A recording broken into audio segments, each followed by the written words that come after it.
Hello friends, welcome to study with Mayank. मैं हूं आपका मयंक और आज ला रहा हूं मैं आपके लिए भारत की राज्य व्यवस्था से चैप्टर नंबर 38। देखिए यहाँ पर आज हम जो है पंचायती राज के बारे में जानेंगे। ये चैप्टर जो है आपका जो है आईएएस प्रीलिम्स एग्जाम और मेंस एग्जाम दोनों के लिहाज से बहुत ज़्यादा इंपॉर्टेंट है। इसमें जो है प्रीलिम्स में से भी इसमें जो है काफ़ी सारे क्वेश्चन आते हैं इसमें, ठीक है। साथ ही साथ मेंस एग्जाम में भी आपको इस पर जो टिप्पणी लिखने की आ जाती है, तो आपके लिए बहुत ही ज़्यादा नितांत आवश्यक है कि आप इस चैप्टर के हर एक पहलू को जो है अच्छे से समझें, ठीक है। सिंसियरली इस चैप्टर का जो अध्ययन करें। तो चलिए स्टार्ट करते हैं आज का वीडियो। देखते हैं हमें क्या क्या नोट डाउन करना है यहाँ पर और क्या क्या डिस्कस करना है। चलिए बात कर लेते हैं पंचायती राज की। देखिए जैसा कि आप सभी को पता है कि हमारे गांधी जी के जो विचार थे, गांधी जी का मानना यही था कि अगर हमें वास्तविक भारत को देखना है तो वास्तविक भारत जो हमारा है वो इसके गांव में बसता है। यानी कि हमारे गांव जो हैं वो सच में भारत का प्रतिनिधित्व करते हैं, ठीक है। यानी कि हमारी अगर सभ्यता, हमारा संस्कृति, हमारा रिवाज, ठीक है, परंपराएं अगर हमें देखनी है तो हमारे भारत में ही बसती हैं। तो कहीं ना कहीं हम जो आधुनिकता की दौड़ में दौड़ रहे हैं, तो आधुनिकता की दौड़ में ऐसा ना हो कि हमारी जो भारतीय रिवाज है, भारतीय संस्कृति है, भारतीय परंपराएं पीछे ना छूट जाएं, ठीक है। यानी भारत का जो प्रतिनिधित्व है वो छूट ना जाए। इसके लिए जरूरी ये था कि भाई ग्राम स्तर पर भी कहीं ना कहीं स्वशासन की एक अवधारणा प्रस्तुत की जाए, ठीक है। क्योंकि क्या था भाई, आप सब लोग जानते हैं कि जो ऊपर बैठे होते हैं, यानी टॉप पर बैठे लोग जो हैं, उन्हें नहीं मालूम कि भाई गांव में क्या चल रहा है, ठीक है। जो गांव के लोगों की समस्या है उन्हें गांव के लोग ही जान पाएंगे। यानी गांव के लोगों की समस्याएं जो जुड़ी हुई हैं उन्हें ऊपर वाले बैठे व्यक्ति जो है, टॉप लेवल पर जो नीति निर्माता है, वो अच्छे से नहीं जान पाते हैं। तो इस वजह से सबसे बड़ी जरूरी बात थी कि स्थानीय स्तर पर कुछ ऐसी इन्हें शक्तियां प्रदान की जाएं जिसके जरिए जो अपनी जिनकी समस्याएं हैं वो सॉल्व आउट की जा सकें। यानी कि उन्हें कैसे करके जो है हमें लोकतंत्र में उन्हें सहभागी बनाना है, कैसे करके लोकतंत्र के जरिए उन्हें उनकी जो समस्याएं हैं उनका निदान करवाना है। इसके लिए हमें स्थानीय स्वशासन होना बड़ा ही जरूरी था। तो ये पंचायती राज की अवधारणा यहीं से निकल के आई है, ठीक है। और ये गांधी जी के आदर्शवादी विचारों के अनुरूप है, ठीक है। तो यहाँ पर आप पहला पॉइंट ये देख लीजिए कि भारत में जो है पंचायती राज शब्द का प्रयोग जो हुआ है, अभिप्राय जो है, ये ग्रामीण स्थानीय स्वशासन पद्धति से है, ठीक है। यानी कि भारत में पंचायती राज जो शब्द है इसका अभिप्राय जो है ग्रामीण स्थानीय स्वशासन पद्धति से है। यानी कि जमीन स्तर पर, यानी कि बिल्कुल निचले स्तर पर शासन, ठीक है, निचले स्तर पर शासन से है यहाँ पर।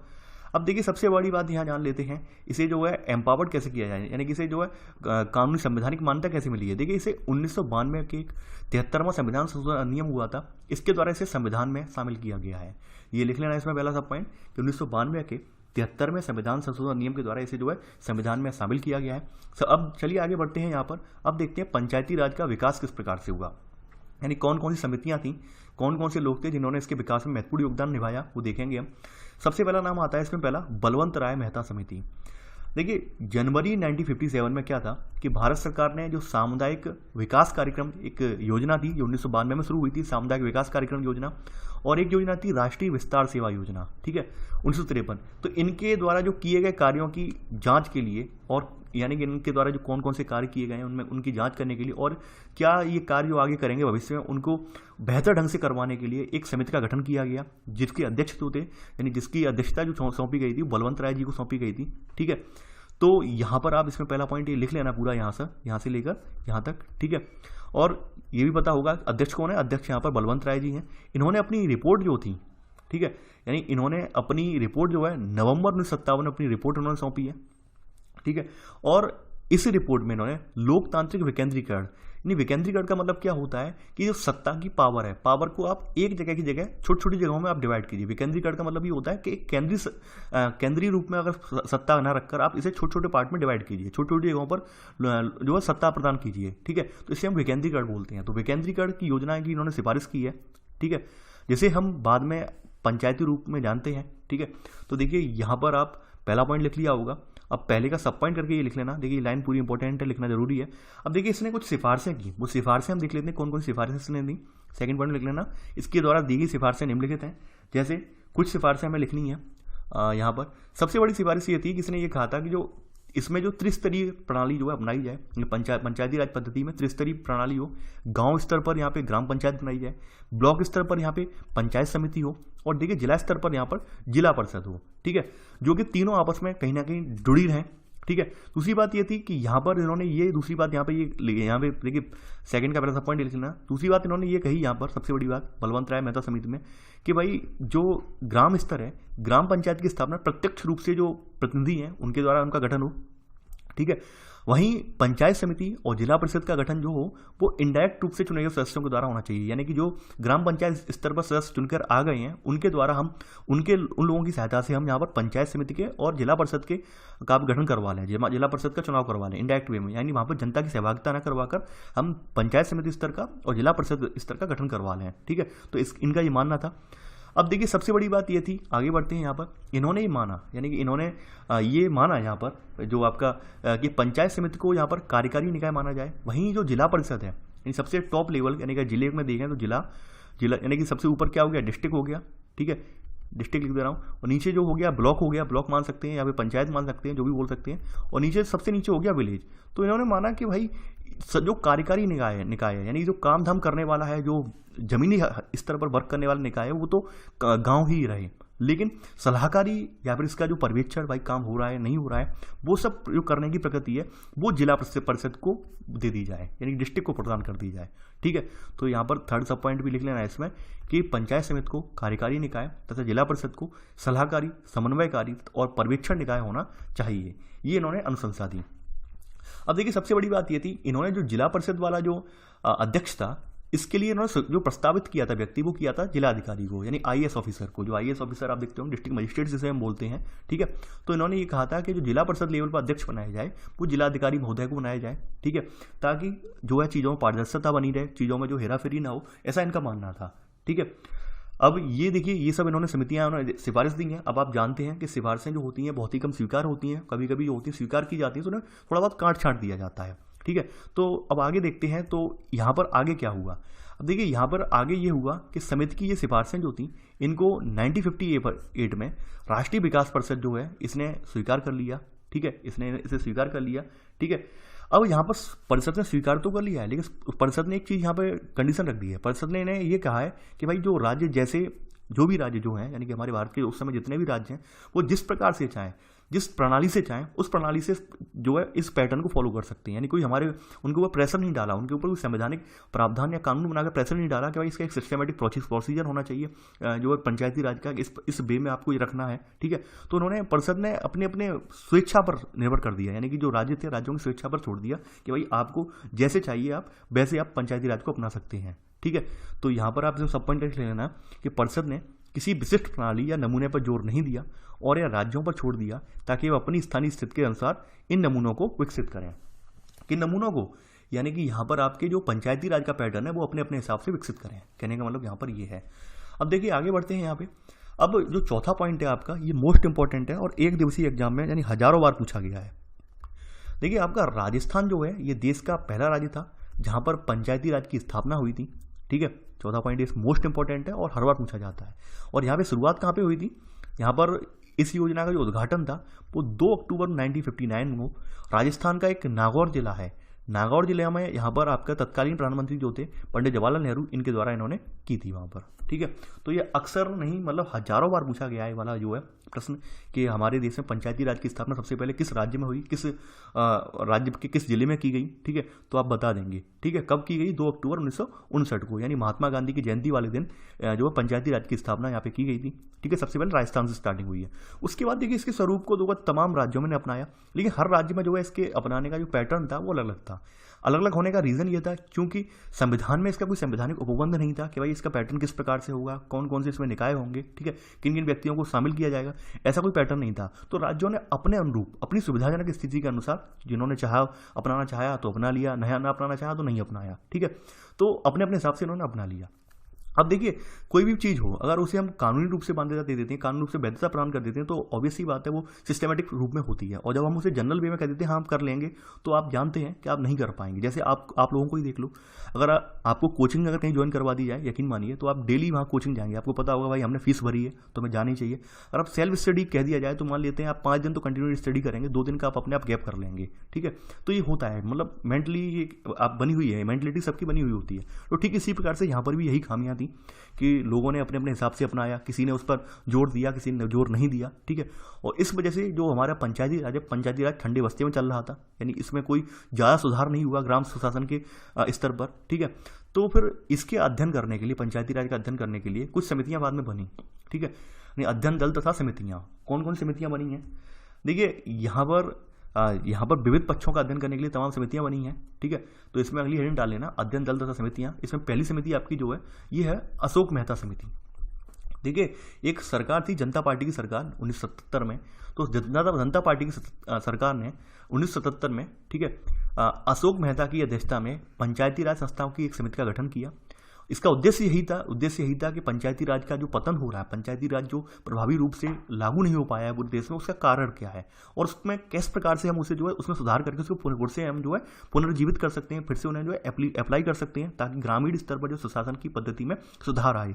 तो इसने क्या किया भाई, यहाँ पर इसने अपनी कुछ सिफारिशें पेश की।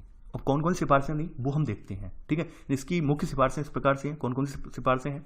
सबसे बड़ी सिफारिश ये थी कि इसने जो त्रिस्तरीय प्रणाली थी, ठीक है, यानी ग्राम स्तर, ब्लॉक स्तर पर और जिला परिषद के स्तर पर, उसकी जगह इसने द्विस्तरीय पद्धति का सुझाव दिया, ठीक है। इसने ये कहा कि भाई त्रिस्तरीय न करके दो स्तरीय होनी चाहिए, ठीक है। यानी जिला परिषद जो है जिला स्तर और उसके नीचे मंडल पंचायत में, मंडल पंचायत का मतलब क्या है, ब्लॉक स्तर पर गांव को सम्मिलित कर लिया जाए। जैसे हमने मान लीजिए 50 गांव को सम्मिलित करके एक ब्लॉक में रख दिया, ठीक है। तो इसने ये सुझाव दिया, ठीक है। तो यहाँ पर इसमें पहला पॉइंट ये लिख लेना कि जिला पंचायती राज पद्धति को यहाँ पर इसने द्विस्तरीय पद्धति में बदलना चाहिए। इसने ये कहा कि त्रिस्तरीय द्विस्तरीय बदलना चाहिए और ये पूरा लिख लेना यहाँ से लेकर यहाँ तक, ठीक है। अब आगे बढ़ते हैं। यहाँ पर अगली बात यहाँ पर इसने रखी यहाँ पर कि यहाँ पर जो जिला परिषद है इसका रोल यहाँ पर अहम करना चाहिए, क्योंकि जिला जो है वो नोडल केंद्र के रूप में है वहाँ पर। क्योंकि आपको पता है कि भाई ग्रामीण स्तर पर कार्य करना है, जमीनी स्तर पर कार्य करना है, तो कोई तो ऐसा कार्यकारी निकाय होना चाहिए जो उनका पर्यवेक्षण कर सके, उन्हें जो है गाइड कर सके, ठीक है। उनके द्वारा जो भी किया जा रहा है उसका जो है समय समय अन्वीक्षण वगैरह कर सके, ठीक है। तो यहाँ पर इन्होंने ये माना कि जिला परिषद जो है इसको कार्यकारी निकाय होना चाहिए और वो जो है राज्य स्तर पर योजना और विकास के लिए जिम्मेदार बनाया जाए। यानी कि वो राज्य स्तर पर यानी कि राज्य स्तर पर कोई भी योजना हो उसको एप्लीकेबल करवाने के लिए ग्रामीण स्तर पर, ठीक है, या फिर और भी कोई विकास कार्यों से रिलेटेड कोई भी योजनाएं आती हैं उनको एप्लीकेबल करवाने के लिए वो यहाँ पर प्रमुख बनाया जाए, उसको जिम्मेदार बनाया जाए, ठीक है। इन्होंने ये माना। तो ये अगला पॉइंट यहाँ पे लिख लेना। अब देखिए यहाँ पर अगली बात इन्होंने ये रखी कि आपको पता होगा कि यहाँ पे पंचायती राज में जो है पॉलिटिकल पार्टीज वगैरह आप नहीं देखते होंगे, लेकिन इन्होंने ये कहा कि यहाँ पर पंचायती चुनाव में सभी स्तर पर जो राजनीतिक पार्टियां हैं, यानी कि राज्य स्तर की जो पार्टियां हैं या फिर देश के स्तर की जो पार्टियां हैं उनकी राजनीतिक भागीदार थी हो, ठीक है। ऐसा कहने का मतलब क्यों था? ऐसा कहने का मतलब ये था कि भाई जब बड़ी बड़ी पॉलिटिकल पार्टियों की इसमें राजनीतिक भागीदारी होगी तो यकीन मानिए इनके जो मुद्दे होंगे, स्थानीय मुद्दे जो होंगे वो बड़े लेवल पर पहुंच पाएंगे, ठीक है। यानी कि देश के संसद के पटल तक पहुंच पाएंगे, ऐसा इनका मानना था, ठीक है। वहीं अगर स्थानीय मुद्दे केवल और केवल कुछ चंद लोगों के हाथ में रह गए तो वो ऊपर तक नहीं पहुंच पाएंगे, यानी उनकी बातें हैं, उनकी समस्याएं जो है ऊपर तक नहीं पहुंच पाएंगी, ठीक है। तो इसलिए इन्होंने ये सुझाव दिया कि भाई क्यों ना इसमें राजनीतिक पार्टियां जो है वो भी शामिल कर ली जाए तो ज़्यादा बेटर रहेगा, ठीक है। तो आप देखते होंगे पंचायती चुनाव में सभी स्तर पर राजनीतिक पार्टियों की आधिकारिक भागीदारी। और भी अगर आप कहीं ग्राम सभा वगैरह से बिलोंग करते हैं तो आप देखते होंगे कि ग्राम सभा लेवल पर राजनीतिक पार्टियों की भागीदारी नहीं होती है, ठीक है। आप लोग सब लोग जानते हैं, यानी कि वहाँ पर आप अपनी अपनी मर्जी से चुनाव आयोग जो है चुनाव चिन्ह प्रदान करता है, वहाँ पर किसी पार्टी विशेष का चिन्ह नहीं दिया जाता है। आपने अगर देखा हो गांव लेवल पर, कहीं किसी गांव से बिलोंग करते हो, चुनाव वगैरह गांव लेवल पर हो तो आप देखा होगा आपने, ठीक है। अगली बात इन्होंने ये निकल के आई यहाँ पर कि भाई अब आपने ग्रामीण स्तर पर पंचायती राज के लिए सशक्त बनाना है तो सबसे बड़ी बात यह है कि इनके पास कुछ ना कुछ तो ऐसा दीजिए जिससे अपना जो खर्चा है ये मेंटेन कर सकें। यानी कराधान की अनिवार्य शक्ति भी इन्हें दे दी जाए, यानी अपने आर्थिक स्रोतों के लिए पंचायती राज संस्थाओं के पास कराधान की अनिवार्य शक्ति हो, जिसके जरिए जो उनके बेसिक कार्य हैं, जैसे मान लीजिए वृक्षारोपण करवाना है गाँव में और भी कोई कार्य करवाना है, तमाम तरह के कार्य जो होते हैं, ठीक है, ग्राम समाज से रिलेटेड और भी कार्य होते हैं, तो उनको करवाने के लिए इनके पास कुछ तो धन हो। यानी कि बार बार अपना इन्हें मुंह जो है सरकार की तरफ ना ताकना पड़े कि भाई सरकार हमें जब कब पैसा अप्रूव करेगी, कब हमारे अधिकारी जो निकाल के हमें देंगे, इन्हें बार बार मुंह ना ताकना पड़े, ठीक है। यानी अपनी जरूरतों को पूरा करने के लिए इनके पास इतना तो धन हो ही जाए, ऐसा इन्होंने कहा इसमें। अब चलिए आगे बढ़ते हैं। सबसे बड़ी बात यह, यहाँ पर इन्होंने एक बात और कही, यहाँ पर ये कही कि यहाँ पर जो न्याय पंचायत है, न्याय पंचायत को विकास पंचायत से अलग एक निकाय के रूप में रखा जाना चाहिए। यानी कि यहाँ पर जो न्याय पंचायत है, यानी कि गांव पर आपने सुना होगा, मैंने बताया भी था जो प्रीवियस चैप्टर था, कि जो ग्राम स्तर पर है, यानी कि ग्राम न्यायालय वाली अवधारणा जो है वही यहाँ पर बताई गई है, तो उसको इससे अलग करें, ठीक है। यानी कि हम पंचायती राज में उसे ना घुसेड़ें तो ज़्यादा बेटर रहेगा। यानी ग्राम पंचायत को विकास पंचायत से अलग करें। विकास पंचायत कौन सी है? यानी हमारी पंचायती राज विकास पंचायत वाली संस्था है, ठीक है। और यहाँ पर एक कोई नियोग्य न्यायाधीश के द्वारा हम इसका सभापतित्व किया जाना चाहिए। किसका? न्याय पंचायत का, ना कि आपका पंचायत का, ठीक है। तो यहाँ पर इन्होंने कुछ बातें रखी। अगली बात इन्होंने यहाँ पर रखी कि राज्य का जो मुख्य चुनाव अधिकारी है या मुख्य चुनाव आयुक्त है, इसके परामर्श से पंचायती राज चुनाव कराए जाने चाहिए, यानी कि चुनाव में यहाँ पर हेरा फेरी ना हो, चुनाव में यहाँ पर यानी 100% वोटिंग हो, 100% जो है यहाँ पर पारदर्शिता के साथ मतदान हो। इसके लिए यहाँ पर चुनाव आयोग इसे अपने संज्ञान में ले, ठीक है। नहीं ऐसा ना हो कि भाई ग्राम स्तर पर अपने अधिकारियों के हाथ में सौंप दिए और अधिकारियों को किसी ने रिश्वत खिलाई तो उन्होंने अपनी मर्जी से जो है वहाँ पे वोटों की हेराफेरी करवा दी और किसी और को व्यक्ति को प्रधान, सरपंच या जो भी हो उसे बना के बैठा दिया। तो ये बिल्कुल नहीं होना चाहिए। ये इनके सुझाव थे। अब देखिए यहाँ पर एक अंतिम सुझाव इन्होंने और दिया। अंतिम सुझाव यहाँ पर अंतिम से मतलब नहीं है, यानी इस पॉइंट का अंतिम ये है कि यहाँ पर उन्होंने सुझाव एक दिया कि पंचायती राज संस्थाओं के मामलों को देखरेख के लिए एक राज्य मंत्रिपरिषद में से एक मंत्री की नियुक्ति भी होनी चाहिए। यानी कि पंचायती राज से जुड़े हुए कोई मामले हैं, ठीक है, तो उनसे रिलेटेड मामलों के लिए जो आपका मंत्रिपरिषद है, ठीक है, तो मंत्रिपरिषद का एक मंत्री पूरा रखा जाए जो कि आपके ग्रामीण स्तर से जुड़ी हुई समस्याएं हैं उनको देख सके, उनको मॉनिटर कर सके और समय समय पर वो विधानसभा में उनसे रिलेटेड मुद्दे उठा सके, ठीक है। तो ये अपने इनका सुझाव बहुत अच्छा था। अगला सुझाव देखिए, यहाँ पर एक अगला सुझाव इन्होंने दिया है, वो बहुत मोस्ट इंपॉर्टेंट है और ये सबसे पहले ये पूछा भी जाता है कि ये सुझाव कहाँ से आया था। ये यहीं से निकल के आया था, यानी जो रिजर्वेशन वाला था कि जनसंख्या के आधार पर यहाँ पे SC ST यानी अनुसूचित जाति और जनजाति के लिए यहाँ पे आरक्षण दिया जाए। यहाँ पे सबसे पहले यहाँ पे ये निकल के आई थी बात, ठीक है। और यहाँ पर इन्हें संवैधानिक रूप से मान्यता प्रदान करने की बात भी इन्होंने ही सबसे पहले की। किसने? अशोक मेहता समिति ने। देखिए यहाँ पर काफ़ी लोग SC ST को लेकर कंफ्यूज हो जाते हैं। SC का मतलब होता है शेड्यूल्ड कास्ट यानी अनुसूचित जाति, और जनजाति का मतलब होता है ट्राइबल, यानी ट्राइबल एरिया के जहाँ से लोग बिलोंग करते हैं, ट्राइबल एरिया के लोग जहाँ से रहते हैं तो उसे ST में रखा जाता है, शेड्यूल्ड ट्राइब, ठीक है, अनुसूचित जनजाति बोला जाता है। इस बात को लेकर मुझे कमेंट करते हैं सर ये जनजाति क्या होती है, जबकि मैं 1000 बार बता चुका हूँ, ठीक है। तो यहाँ पर ये तो समझ गए होंगे यहाँ तक। तो ये कुछ इसकी सिफारिशें थी, लेकिन आप सब लोग जानते हैं कि भाई सत्ता में कोई भी पार्टी हो उसका कार्यकाल पूरा नहीं हो पाता है कभी कभी, या फिर कभी कभी क्या होता है वो सरकार चेंज हो जाती है, तो ये सब जो योजनाएं होती हैं या फिर जो अनुशंसाएं होती हैं वो धरी की धरी रह जाती हैं। यानी हर सरकार जो आती है वो अपने स्तर से अपनी कार्रवाइयों के अकॉर्डिंग जो है यहाँ पे एनालिसिस करवाती है, ठीक है, अपनी इस कार्रवाई को अकॉर्डिंग जो है अपनी अनुशंसाओं के अकॉर्डिंग जो है समितियों का गठन करती है। तो वही यहाँ पर भी हुआ कि समिति का कार्यकाल पूरा होने से पूर्व क्या था कि जनता पार्टी की सरकार जो है भंग हो गई। तो आप समझ सकते हैं जब जनता पार्टी की सरकार भंग हो गई तो फिर कोई कार्रवाई नहीं की जा सकी। तो यहाँ पर आप अंतिम पॉइंट लेना, समिति का कार्यकाल पूरा होने से पूर्व जनता पार्टी की सरकार भंग होने के कारण कोई कार्रवाई नहीं की जा सकी, ठीक है। ये लाइन आप लिख लेना। तो ये तो आपने अशोक मेहता समिति थी। देखिए यहाँ पे कुछ विशिष्ट पॉइंट हैं वो आप पहले यहाँ पे निकाल लेना। जैसे यहाँ पे एक तो SC ST के लिए रिजर्वेशन का प्रावधान रखा गया, संवैधानिक मान्यता का प्रावधान यहाँ पे रखा गया, ठीक है। ये कुछ इंपॉर्टेंट पॉइंट है निकाल लेना जिन्हें। सबसे बड़ी बात थी इन्होंने डबल स्तर की बात की, त्रिस्तर की नहीं की, डबल स्तर की बात की, ठीक है। अब डबल स्तर की बात की तो ऑब्वियसली बात है जिला स्तर पर हो ही जाएगा वो, ठीक है। और यहाँ पर एक इन्होंने यहाँ पर ये रखा कि भाई यहाँ पर राजनीतिक पार्टियों का इन्वॉल्वमेंट हो और एक मंत्री जो है इन्हें मॉनिटर करे।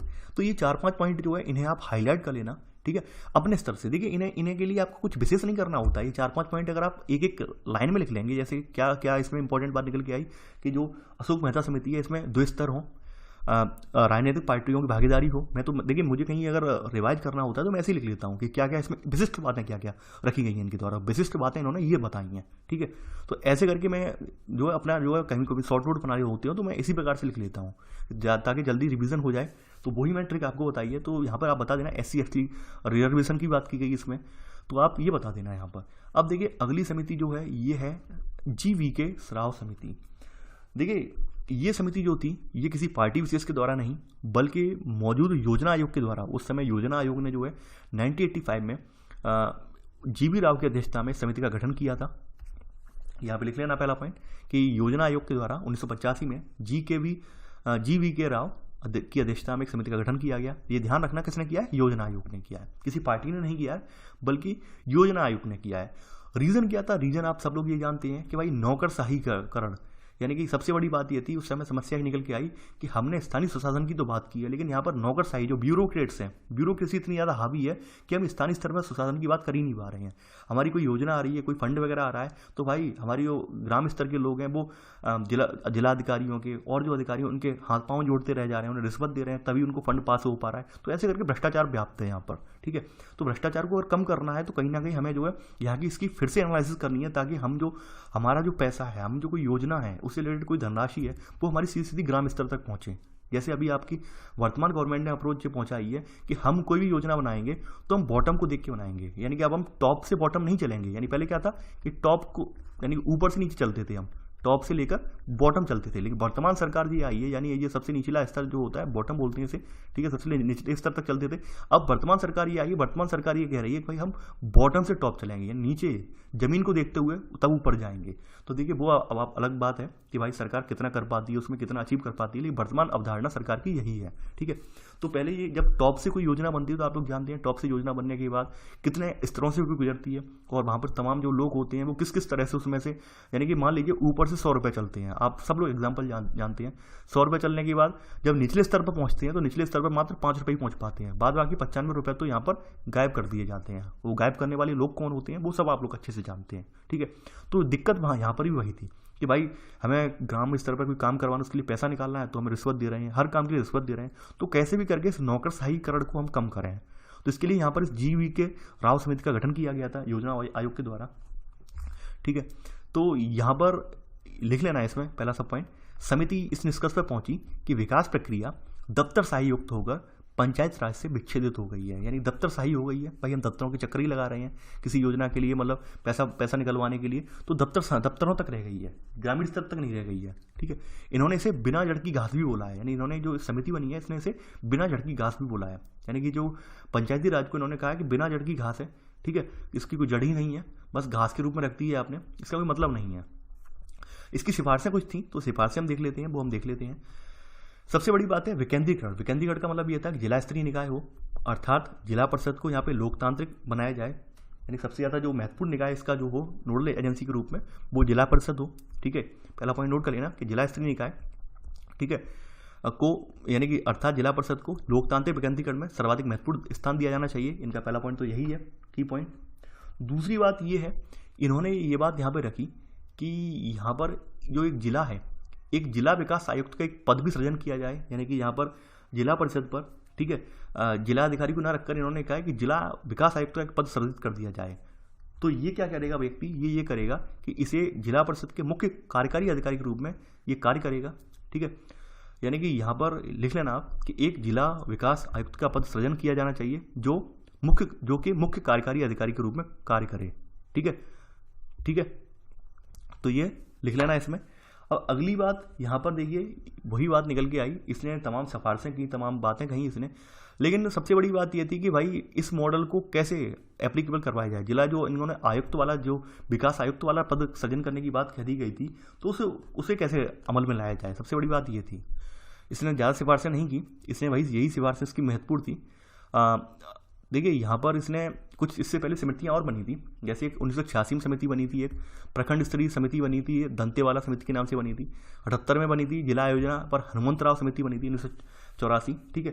तो इन्होंने एक बात कही थी, यानी हनुमंतराव समिति ने ये कहा था कि यहाँ पर हनुमंतराव समिति है, इसने ये कहा था कि जिलाधिकारी अथवा किसी मंत्री का दिन अलग जिला योजना निकायों की वकालत की थी इन्होंने, ठीक है। तो ऐसे करके यहाँ पर इन्होंने ये कहा था कि जो समिति है, यानी जो हमारी जो आपकी पंचायती राज है, पंचायती राज को प्रभावी बनाने के लिए हम जो है, यानी कि यहाँ पर जिला स्तर पर सभी विकासात्मक और आयोजना गतिविधियाँ के लिए हम जिलाधिकारी को समन्वयक बनाने की अनुशंसा इन्होंने की थी, ठीक है। यानी कि वैसे तो ने जिला विकास आयुक्त की बात की, लेकिन सब इन्होंने जब एनालिसिस पूरा किया, जो प्रीवियस में हो चुकी समितियाँ थी, प्रीवियस में समितियाँ जो बन चुकी थी, उन्होंने जो अपनी अनुशंसाएं दी थी, उन सब अनुशंसाओं का एक मतलब एनालिसिस किया, तो उन्होंने पाया कि हम जो अपने केंद्र में जिलाधिकारी को ही रखें, यानी जिलाधिकारी जो है हमारा डिस्ट्रिक्ट मजिस्ट्रेट जो है हमारा IAS ऑफिसर जो होता है वही समन्वयक रहे, कोऑर्डिनेटर के रूप में रहे, ठीक है। यानी जो विकास योजनाएं होती हैं, विकास योजनाओं के लिए वो विकास आयुक्त को समय समय पर मार्गदर्शित करता रहे, सुपरवाइज करता रहे, मॉनिटर करता रहे, ठीक है। तो इन्होंने यही बात यहाँ पे इन्होंने फिर एक्सेप्ट भी कर ली।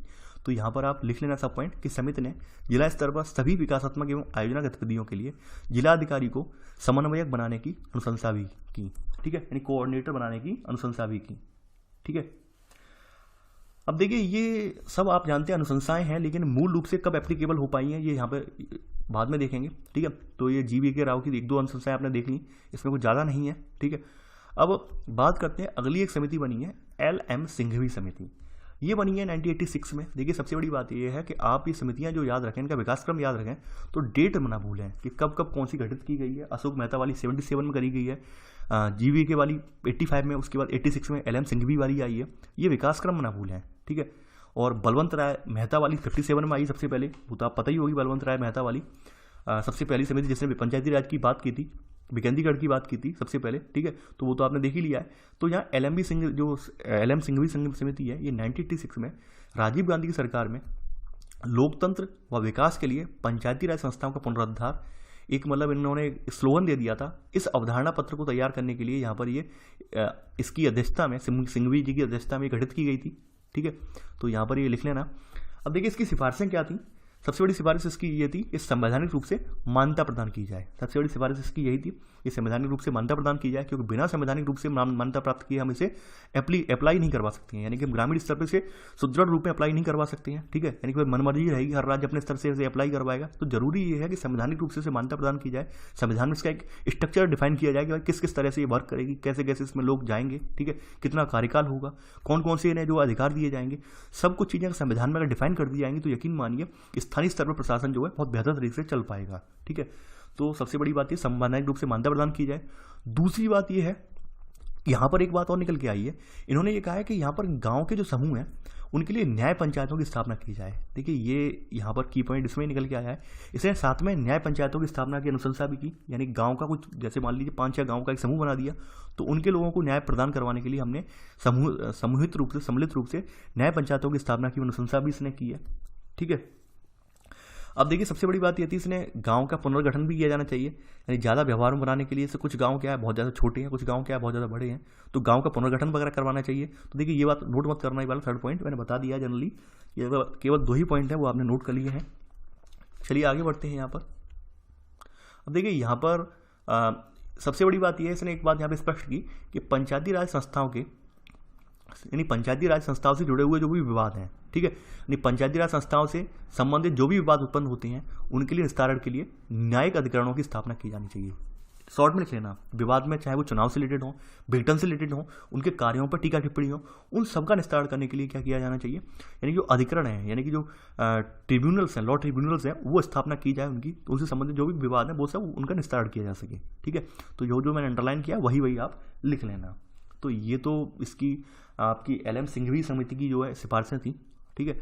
इसके बाद एक समिति आपकी आती है थुंगन समिति, ठीक है। ये समिति थुंगन समिति जो बनी है वो 1988 में बनी है, 1988 में बनी है, ठीक है। और ये संसद की सलाहकारी समिति जो थी, ठीक है, यानी संसद की सलाहकारी समिति की एक उप समिति थी PK थुंगन की अध्यक्षता में, ठीक है। तो इनकी अध्यक्षता में राजनीतिक और प्रशासनिक ढांचे की जांच करने के उद्देश्य से गठित की गई थी ये, ठीक है। ये संसद की सलाहकारी समिति है, तो इस सलाहकारी समिति की एक उप समिति के रूप में ये गठित की गई थी ये। तो आगे बात करते हैं इसकी अनुशंसाएं क्या क्या थी। सबसे बड़ी बात यह संवैधानिक मान्यता प्रदान की जाए। त्रिस्तरीय पंचायती राज की इसने भी वो वकालत की, ठीक है, यानी कि बलवंत राय मेहता समिति जो थी उसने भी त्रिस्तरीय पंचायती राज की बात की थी, यहाँ पर भी त्रिस्तरीय पंचायती राज की बात की गई, ठीक है। भाई अशोक मेहता में कितने की बात की गई है, 2 स्तरीय की गई है, ठीक है। तो त्रिस्तरीय की बात इसने की है। इसने वही बताया कि जिला परिषद जो है इसको पंचायती राज व्यवस्था की धुरी होना चाहिए, यानी कि सब कुछ कोऑर्डिनेटर के रूप में या फिर मॉनिटर करने के रूप में, ठीक है, या फिर कोई नीतियों को जो है प्रभावकारी बनाने के लिए जो सबसे ज़्यादा रोल है, अहम रोल जो है वो जिला परिषद का होना चाहिए, ठीक है। तो वही बात यहाँ पे आपको पिछले जो अभी मैंने बताया उन लोगों ने भी यही बात की, ठीक है। तो जिला परिषद स्तर पर होना चाहिए। आगे बढ़ते हैं। इसने एक निश्चित कार्यकाल की बात की, यानी सबसे बड़ी बात यह है कि यहाँ पर इसने कहा कि एक 5 वर्ष का एक निश्चित कार्यकाल होना चाहिए यहाँ पर, ठीक है। ये 5 वर्ष का निश्चित कार्यकाल भी होना चाहिए इसका। आगे बढ़ते हैं यहाँ पर थोड़ा सा। अब देखिए यहाँ पर इन्होंने ये कहा कि जो पंचायती राज से जुड़े हुए विषय हैं, पंचायती राज से जुड़े हुए जो मुद्दे हैं उनकी एक सूची तैयार की जाए और उसे संविधान में समाहित किया जाए। ये संवैधानिक मान्यता मिलेगी तो ऑब्वियस सी बात है एक सूचीबद्ध किया जाएगा भाई कौन कौन से टॉपिक हैं, कौन कौन सी समस्याएं हैं, कौन कौन से मुद्दे हैं जो कि ग्राम सभा के अधिकार में आते हैं, ठीक है, तो वो उसमें रखे जाएं। तो इसके लिए इन्होंने यही कहा कि भाई एक सूची बनाई जाए, पूरी एक विस्तृत सूची तैयार की जाए और उसे संविधान में समाहित किया जाए ताकि लोग जो है ग्राम स्तर पर जो उन्हें अधिकार मिले हैं उनका वो उपयोग कर पाएँ, ठीक है। आगे बढ़ते हैं। यहाँ पर एक बात रिजर्वेशन वाला प्रावधान इन्होंने भी यहाँ पे बोला है, जो कि अशोक मेहता समिति ने बोला था, वही प्रावधान इन्होंने भी बोला है कि पंचायती राज के 3 स्तरों पर यहाँ पर जनसंख्या के हिसाब से आरक्षण होना चाहिए, ठीक है। और सबसे बड़ी बात यह है इन्होंने यहाँ पर महिला आरक्षण की भी बात की है, यानी कि आपकी जो थुंगन समिति है इन्होंने महिला आरक्षण की भी बात की है। उससे पहले महिला आरक्षण की बात नहीं हुई थी, SC ST समुदाय की बात की गई थी, ठीक है। महिला आरक्षण की बात नहीं की गई थी, ये ध्यान रखना। SC/ST समुदाय की बात की थी अशोक मेहता समिति में, यहाँ पर महिला आरक्षण की बात भी की गई है, ठीक है। और पंचायत के तीनों स्तरों पर आरक्षण की बात की गई है। ये देखिए की पॉइंट्स है, उन्हें आप याद करना। आगे बढ़ते हैं। यहाँ पर भी उन्होंने यही माना कि जो जिला परिषद का मुख्य कार्यकारी अधिकारी है वो जिले का कलेक्टर यानी डिस्ट्रिक्ट मजिस्ट्रेट या जिलाधिकारी ये होना चाहिए, ये बात इन्होंने भी मानी है। अब देखिए इसके बाद एक समिति बनी है, गौडगिल समिति बनी है, ये भी 1988 में बनी है। ये बनी है VN गौडगिल की अध्यक्षता में बनी है, ठीक है। कांग्रेस पार्टी ने ही इसका गठन किया था। अब देखिए ये किसके लिए बनी थी, ये भी हम जानते हैं। ये बनी थी यहाँ पर कि पंचायती राज संस्थाएं जो हैं इनको किस प्रकार से प्रभावी कैसे बनाया जा सकता है, इसकी जांच करने के लिए बनाई गई थी। यानी इन्होंने रिकमेंडेशन जो दी हैं कि पंचायती राज को कैसे इफेक्टिव वे में लागू करवाया जाए, कैसे इन्हें जो है प्रभावकारी बनाया जाए, इसके लिए गठित की गई थी, ठीक है, गौडगिल की अध्यक्षता में। सबसे बड़ी बात इसने भी यही कहा कि संवैधानिक दर्जा दिया जाए, त्रिस्तरीय पंचायती राज की बात की इसने, ठीक है। कार्यकाल यहाँ पे 5 वर्ष, यानी मोस्टली थुंगन समिति की जो सिफारिशें थी वही सिफारिशें यहाँ पे कॉपी कर दी गई हैं, ठीक है। सबसे बड़ी बात ये थी इसने क्या कि पंचायत के सभी जो स्तर हैं इन तीनों में सीधा जो है सदस्यों का निर्वाचन जो है सीधा होना चाहिए। इसने देखिए यहाँ पर अशोक मेहता के अलावा इसने भी यहाँ पर SC/ST श्रेणियों वाले जो व्यक्ति हैं और महिलाएं इनके लिए आरक्षण का प्रावधान किया। यानी कि यहाँ पर इसने क्या कहा कि अनुसूचित जातियाँ हैं, जनजातियाँ हैं, महिलाओं के लिए इनके लिए रिजर्वेशन होना चाहिए, ठीक है। वहीं इन्होंने बात यहाँ पर यह की है कि पंचायती राज संस्थाओं को कर और ड्यूटीज़ टैक्सेस और ड्यूटीज़ लगाने यानी सेस वगैरह लगाने, वसूलने, जमा करने का अधिकार होगा, ये बात इन्होंने कही है यहाँ पर। अब देखिए सबसे बड़ी बात ये थी यहाँ पर इन्होंने एक राज्य वित्त आयोग की बात करी, यानी कि इन्होंने सबसे बड़ी बात ये थी, ये इंपॉर्टेंट है यहाँ पे कि इन्होंने राज्य वित्त आयोग की बात की और साथ ही साथ एक राज्य चुनाव आयोग की भी बात की है। यानी गौडगिल ने 2 बातें यहाँ पे कही हैं कि एक तो राज्यों के लिए एक वित्त आयोग बनाया जाए, आपने पढ़ा होगा वित्त आयोग के बारे में आर्टिकल 280 में, ठीक है। सेंट्रल गवर्नमेंट के पास वित्त आयोग होता है और अभी चुनाव आयोग जो है, निर्वाचन आयोग, वो हमने पढ़ा नहीं है, ठीक है, वो आर्टिकल 324 में आता है, वो भी पढ़ा नहीं है हमने, ठीक है। वो जब पढ़ेंगे तो हम ये बता देंगे। तो पढ़ चुके हैं 280 वाला वित्त आयोग तो पढ़ चुके हैं हम। तो यहाँ पर इन्होंने जो है गौडगिल समिति ने राज्यों में राज्य वित्त आयोग और राज्य चुनाव आयोग इनकी जो है सिफारिश की, ठीक है। अब देखिए गौडगिल समिति की जो अधिकतर जो यहाँ पर जो थी अनुशंसाएं, यही जो है आपके संविधान संशोधन का आधार बनी है। तो यहाँ लिख लेना इसमें, गौडगिल समिति की अनुशंसाएं एक संशोधन विधेयक के निर्माण का आधार बनी। देखिए आपको मैं बता दूं, यहाँ पर आपको कुछ चुनिंदा समितियाँ जैसे हैं आपकी, एक तो गौडगिल समिति यहाँ पर मोस्ट इंपॉर्टेंट है। आपको 2-3 समितियाँ जिनको आपको बार बार एनालिसिस करना है। गौडगिल को करना है आपको, बलवंत राय को करना है आपको, अशोक मेहता को करना है आपको, ठीक है। ये 2-3 समितियां हैं, इन्हें आपको अच्छे से याद रखना है। बाद बाकी पर आपको देखो कमांड होनी चाहिए, ऐसा नहीं है कि आप उन्हें छोड़ देंगे, बिल्कुल नहीं। अब देखते हैं इनकी संवैधानिकरण की प्रक्रिया किस प्रकार से शुरू हुई, इन्हें जो संवैधानिक दर्जा देने का जो प्रक्रिया है वो किस प्रकार से शुरू हुई है, वो हम देखते हैं। सबसे बड़ी बात है कि सबसे पहले इनको जो संवैधानिकरण करने का जो प्रक्रिया थी वो राजीव गांधी ने शुरू की थी। कहाँ से? इन्होंने जब LM सिंघवी की अध्यक्षता में जो समिति बनाई थी 1986 में, उसके उपरांत इन्होंने उसकी अनुशंसाओं को लागू करवाने के लिए इन्होंने जो है एक प्रस्ताव लेके आए थे संसद में, ठीक है, यानी एक विधेयक लेके आए थे। वो विधेयक जो है लोकसभा में तो पारित हो गया था, ठीक है, लेकिन राज्यसभा में इसका प्रबल विरोध हुआ, राज्यसभा में पारित नहीं होने दिया गया। रीज़न ये था कि इसमें जो भूमिका थी, यानी केंद्र सरकार की जो भूमिका थी वो काफ़ी मजबूत थी, और ये भूमिका जो इनकी मजबूत थी कांग्रेस की उस समय केंद्र में, यानी केंद्र सरकार के परिप्रेक्ष्य में जो ग्राम सुशासन की भूमिका जो है वो केंद्र की वहाँ पर भूमिका अच्छी खासी दिखा दी, ग्राम स्तर पर भूमिका इनकी पर अच्छी नहीं थी। तो इस वजह से इसका जो है प्रबल विरोध हुआ और ये राज्यसभा में पारित नहीं हो पाया, ठीक है। तो यहाँ पर लिख लेना, यहाँ LM सिंघवी समिति की अनुशंसाओं समिति के उपरांत अनुशंसाओं की प्रतिक्रिया हेतु जुलाई 1989 में, ठीक है, हेतु राजीव गांधी ने जुलाई 1989 में 64वां संविधान संशोधन विधेयक लोकसभा में पेश किया, ठीक है। इसमें लिख लेना, यह लोकसभा में पारित हो गया किंतु राज्यसभा द्वारा इसे पारित नहीं किया गया, ठीक है, ऐसे लिख लेना। तो ये राजीव गांधी ने सबसे पहले प्रयास किया। फिर इसके बाद देखते हैं, देखिए 1989 में फिर VP सिंह की सरकार आई, ठीक है। तो इन्होंने 1989 में इन्होंने भी जो है मोर्चा संभाला जब, तो इन्होंने सोचा भाई अब क्यों ना जो है पंचायती राज संस्थाओं को जो है संवैधानिक रूप से मजबूत किया जाए, ठीक है। तो इन्होंने भी ये प्रयास किया कि भाई कोई ये जो है विधेयक के माध्यम से इसे जो है हम संवैधानिक प्रावधान से बनाएं। लेकिन क्या था कि विधेयक इन्होंने जो पारित करवाना चाहते थे उस दौरान, ठीक है, यानी जो प्रस्तुत तो हो गया, विधेयक तो प्रस्तुत हो गया, लेकिन ये विधेयक जो सरकार जैसे इनकी गिर गई वैसे ही विधेयक भी समाप्त हो गया, ठीक है। तो इनका प्रयास ही फिर निरर्थक गया ये वाला। फिर एंड में जब आपको पता है राजीव गांधी की हत्या कर दी थी, राजीव गांधी की हत्या करने के उपरांत जो है यहाँ पर नरसिम्हा राव जो की सरकार बनी है, ठीक है, तो 1991 में फिर ये लेके आए लोकसभा में।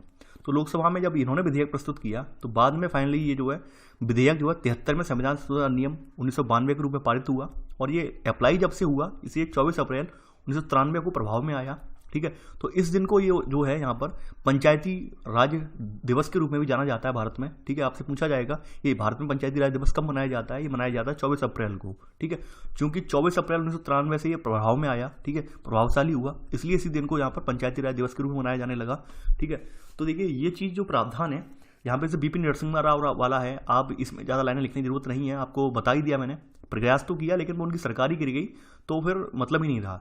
फाइनली मतलब किसने पारित करवाया है विधेयक, ये पारित करवाने वाले व्यक्ति है नरसिम्हा राव की सरकार है, जिन्होंने 1991 में, ठीक है, ये विधेयक प्रस्तुत किया। इसमें कुछ इसमें यहाँ पर जो संशोधन थे, कुछ संशोधन किए जो कि राजीव गांधी सरकार में संशोधन नहीं किए गए थे, राजीव गांधी सरकार में, जिस वजह से विधेयक जो पेंडिंग में पड़ गया था राज्यसभा में, उन चीज़ों को हटाया इन्होंने, उसमें थोड़ा काटछाट की और ये विधेयक फिर लेके आए और फाइनली इसे जो है पारित करवा दिया, ठीक है। तो आपके सामने अधिनियम के रूप में है ये यहाँ पर, तो ये आप यहाँ पे नोट डाउन कर लेता है। यानी 24 तारीख को हमारे यहाँ पंचायती राज दिवस के रूप में भी मनाया जाता है देश में। अब देखिए ये तो आपने संवैधानिक इसका देख लिया, इसका संवैधानिकरण करने का तरीका आपने देख लिया, कितने लोगों ने प्रयास किया, तीनों लोगों का प्रयास देख लिया। सबसे बड़ी बात यह है अब यहाँ पर 1992 का 73वां संशोधन अधिनियम जो हुआ, इसमें से क्या क्या प्रावधान प्रदान किए गए, ठीक है, यानी क्या स्थिति इसकी रखी गई संविधान में, वो हम देखेंगे। अब देखिए सबसे बड़ी बात यह है कि यहाँ पर आपका जो अधिनियम है, इस अधिनियम ने भारत के संविधान में एक नया खंड नमा, ठीक है, यानी एक नया खंड नमा खंड इसमें सम्मिलित किया गया है। इसे हम पंचायतों के नाम से जानते हैं, ठीक है। यानी हमने यहाँ पर अभी जो है संविधान में एक नया खंड, यहाँ पे जो अपना एक नया खंड था, अपना नया भाग था जो, ठीक है, ये यहाँ पे सम्मिलित किया, ठीक है। तो इसे हम पंचायतों के नाम से जाना गया। दूसरी बात यह थी कि यहाँ पर संवैधानिक प्रावधान जो था हमारा, इसमें अनुच्छेद 243, यहाँ पर 243 से लेकर 243 ओ, ठीक है, 243 ओ, ठीक है, ये यहाँ पर संविधान प्रावधान इसके सम्मिलित किया गया। तीसरी बात यह थी इसमें एक नई अनुसूची जोड़ी गई, यहाँ पे संविधान में एक नई अनुसूची जोड़ी गई, 11वीं अनुसूची जोड़ी गई, ठीक है। तो वहाँ पर इसके जो विषय हैं, इसकी शक्तियाँ हैं, इसको अधिकार जिम्मेदारियाँ हैं, उनको डिफाइन किया गया, ठीक है, कि कौन कौन सी शक्तियाँ ऐसे प्रदान होंगी, कौन कौन से अधिकार होंगे, तो वो वहाँ पर डिफाइन किया गया। तो आप सभी जानते हैं कि वर्तमान में अभी आपकी 12 अनुसूचियाँ हैं, ठीक है। संविधान के जो खंड यानी भाग जो बोले जाते हैं 22 भाग हैं, ठीक है, यानी मूल रूप में तो कम थे पहले, लेकिन अभी वर्तमान में 22 हैं, और थोड़े थोड़े जो है उसमें सब जो पार्ट भी रख दिए गए हैं, तो ऐसे करके 25 हो जाते हैं, ठीक है। तो ये अभी कौन से भाग में रखा गया, नवे खंड में, नवे भाग में रखा गया। अनुसूची में कौन सी में रखा गया, 11वीं अनुसूची में रखा गया। संविधान यानी कि जो आर्टिकल्स हैं, आर्टिकल कौन से अनुच्छेद के तहत रखा गया, अनुच्छेद 243 से लेकर 243 ओ तक इसका जो है पूरा प्रावधान सम्मिलित किए गए हैं, ठीक है। तो ये आप नोट डाउन कर लेना। अब बात करते हैं यहाँ पर, ठीक है, देखिए यहाँ पर जो इससे संबंधित विषय हैं, देखिए ये तो पहला पॉइंट में आप लिख लेना, पहली बात इसकी स्थिति देख लेना, ठीक है। अब देखिए सेकंड पॉइंट में, यानी कि पहले का सेकंड सब पॉइंट आएगा यहाँ पे। देखिए ये तो पहला सब पॉइंट हो गया, अनुच्छेद 243 से 243 ओ तक ये पहला सब पॉइंट हो गया, सेकंड सब पॉइंट हो गया, ठीक है। इसी में पहले पॉइंट का पहला थर्ड सब पॉइंट ऐड कर लेना। किस सूची में पंचायतों की 29 कार्यकारी विषय वस्तुएं हैं, किस सूची में, 11वीं अनुसूची में, ठीक है, जिन्हें हमने 243 जी से संबंधित जो भी जहाँ पर जो विषय वस्तु है, यानी क्या क्या अधिकार होंगे, क्या क्या इसके क्षेत्र होंगे, ठीक है, तो वो सब यहाँ पर रखा गया है। इसमें जो है 29 इसमें विषय वस्तु है इसकी, वो यहाँ पे मैंने बता दिया है, ठीक है। चलिए आगे बढ़ते हैं यहाँ पर। अब देखिए यहाँ पर ये जो अधिनियम था, इस अधिनियम ने संविधान का जो 40वां अनुच्छेद है, यानी डीपीएसपी के तहत, directive principle of state policy, जिसे हम नीति निर्देशक तत्व के नाम से भी जानते हैं, तो इसमें एक कहा गया था, क्या कहा गया है कि एक व्यवहारिक रूप दिया गया जिसमें कहा गया है कि ग्राम पंचायतों को गठित करने के लिए राज्य कदम उठाएगा और उन्हें आवश्यक शक्तियां और अधिकारों से विभूषित करेगा। ये आपका आर्टिकल जो है 40 में कहा गया है, यानी संविधान के अनुच्छेद 40 में कहा गया है, ठीक है, जो कि directive principle of state policy नीति सिद्धांतों में आता है, ठीक है, उसमें ऐसा ही प्रावधान रखा भी गया है, ठीक है। तो यहाँ पर आप सेकंड पॉइंट लिख लेना, ये वाला, ठीक है, ये पूरा लिख लेना, ये वाला यहाँ से लेकर ये वाला, ठीक है। अब देखिए ये जो अधिनियम था, इस अधिनियम को हमने 2 हिस्सों में डिवाइड कर दिया बाद में। कौन कौन से 2 हिस्से हैं, एक तो यहाँ पर अनिवार्य पोर्शन था इसका कुछ, और कुछ इसका जो होता है स्वैच्छिक था, यानी राज्यों पर निर्भर करता था, राज्यों की जो प्रगति है, राज्यों का जो जनसंख्या का स्तर है, ठीक है, ये जनसंख्या किस प्रकार से निवास कर रही है, वहाँ पे जनजातीय जनसंख्या है या फिर आम जनसंख्या है, जो कौन किस प्रकार की जनसंख्या है, कैसा रेशियो है उसका, उसके अकॉर्डिंग हमने कुछ स्वैच्छिक प्रावधान भी रख दी है, ठीक है। कुछ तो यहाँ पे अनिवार्य हैं, उनमें तो फेवरेबल पॉसिबल नहीं है, वो तो वैसा ही स्वरूप रहेगा, वैसा ही स्ट्रक्चर रहेगा, लेकिन कुछ स्वैच्छिक स्वरूप है जिसमें अपने अनुसार वो लोग फेरबदल कर सकते हैं, ठीक है। तो यहाँ पर थर्ड पॉइंट लिख लेना है, यहाँ पर ये यहाँ से लेकर यहाँ तक, ठीक है। तो ये अभी हम आगे देखेंगे अनिवार्य और स्वैच्छिक में कितने कितने क्या क्या रखा गया है इसमें, वो हम देखेंगे, अभी यहाँ पर नहीं देखेंगे। अब चलिए देखते हैं यहाँ पर प्रमुख विशेषताएं कौन कौन सी हैं। सबसे बड़ी विशेषता इसकी ये ग्राम सभा का गठन होगा। ग्राम सभा का मतलब क्या होगा कि पंचायत क्षेत्र में पंजीकृत जो मतदाता होंगे, यानी जिस गांव से जिस क्षेत्र से बिलोंग करने वाले मतदाता होंगे, तो उनकी एक ग्राम स्तरीय सभा होगी, इसे हम ग्राम सभा का नाम देंगे, ठीक है। यानी वो लोग उस गांव के पर्टिकुलर गांव से बिलोंग करने वाले लोग होंगे, वो उस सूची में यानी कि जो वोटर लिस्ट है उसमें जो पंजीकृत होंगे, ठीक है, तो वो ऐसे करके ग्राम सभा का निर्माण करेंगे। ये यहाँ पे बात कही गई है, ठीक है। यानी यह पंचायत क्षेत्र में पंजीकृत मतदाताओं की एक ग्राम स्तरीय सभा है। एक पॉइंट एक लाइन में यहाँ पे समझ लेना आप। दूसरी बात यह है जो इसका स्ट्रक्चर क्या है, संविधान के अनुरूप जो है संवैधानिक प्रावधान बनने के बाद त्रिस्तरीय प्रणाली होगी, यानी तीनों स्तर पर प्रणाली होगी, ठीक है। यानी त्रिस्तरीय का मतलब क्या हो गया कि यहाँ पर ग्राम, माध्यमिक और जिला स्तर पर पंचायत होंगी, ठीक है। ये सभी राज्यों के लिए, सभी राज्यों के लिए जो है त्रिस्तरीय प्रणाली का प्रावधान है, यानी ग्राम, माध्यमिक और जिला स्तर पर पंचायत होंगी। देखिए यहाँ पर नोट करके एक बात लिख लेना, जैसा कि मैंने आप सभी को बताया है कि हमारे यहाँ कुछ राज्य जो है छोटे राज्य हैं, और कुछ राज्य जो थे पहले आपके केंद्र शासित प्रदेश थे, उन्हें जो बाद में पूर्ण राज्य का दर्जा दे दिया गया, लेकिन फिर भी जनसंख्या वहाँ की बहुत ज़्यादा कम है, तो उन्हें विशेष छूट दे दी गई, ठीक है। नहीं ऐसे इसमें लेना नोट में, ऐसा राज्य जिनकी जनसंख्या 20 लाख से ऊपर ना हो, यहाँ पर माध्यमिक स्तर पर पंचायतों का गठन करने की छूट दी गई है इस संविधान के संशोधन के जरिए ही, ठीक है। नोट में लिख लेना ये। आगे बात करते हैं यहाँ पर। अब देखिए इनके सदस्यों के और अध्यक्षों का चुनाव किस प्रकार से हुआ, यानी कैंडिडेट कैसे चुने जाएंगे और उनके अध्यक्ष वगैरह हैं वो कैसे चुने जाएंगे, ठीक है। देखिए यहाँ पर जो गांव, सबसे बड़ी ध्यान रखने वाली है सदस्य कैसे चुने जाएंगे। सबसे पहले देखिए जो गांव है माध्यमिक और जिला स्तर पर जो पंचायत के सदस्य जो होंगे वो डायरेक्ट चुने जाएंगे, यानी कि जो है सभी सदस्य चुनाव के द्वारा चुने जाएंगे, ठीक है, डायरेक्ट चुनाव के द्वारा चुने जाएंगे। वहीं आपके जो माध्यमिक, ठीक है, यानी वहीं जो आपके माध्यमिक और जिला स्तर पर जो पंचायत के अध्यक्ष होंगे, इनका चुनाव जो होगा वो निर्वाचित सदस्यों में से ही इनडायरेक्ट वे में होगा, ये आप ध्यान रखना, ठीक है। यानी कि यहाँ पर जो इनका जो चुनाव होगा वो इनडायरेक्ट वे में होगा। किस किस का, जो आपके मध्य स्तर पर, माध्यमिक स्तर पर जो पंचायत के अध्यक्ष हैं या फिर जिला पंचायत स्तर पर अध्यक्ष हैं, इनका चुनाव इनडायरेक्ट वे में होगा, ठीक है। जबकि गांव, माध्यमिक, जिला स्तर पर पंचायत के सभी जो कैंडिडेट होंगे वो डायरेक्ट चुने जाएंगे, ठीक है। ये आप लिख लेना। आगे बढ़ते हैं। देखिए जो गांव स्तर का जो अध्यक्ष होगा उसका चुनाव यहाँ पे बताया गया है विधानमंडल के द्वारा निर्धारित किया जाएगा, वो तो आप जानते हैं ऑलरेडी।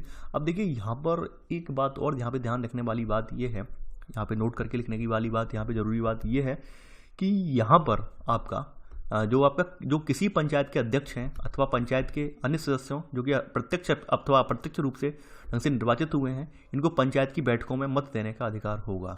यानी कि चाहे पंचायत के कोई भी कैंडिडेट जो है डायरेक्ट रूप से निर्वाचित होकर आए हों या फिर या फिर अप्रत्यक्ष रूप से निर्वाचित होकर आए हों, उन्हें जो बैठकें होंगी पंचायत की उसमें अपना अपना मत देने का अधिकार है। यहाँ पर सबसे बड़ी बात यही कही गई है यहाँ पर, ठीक है। तो आप ये लिख लेना।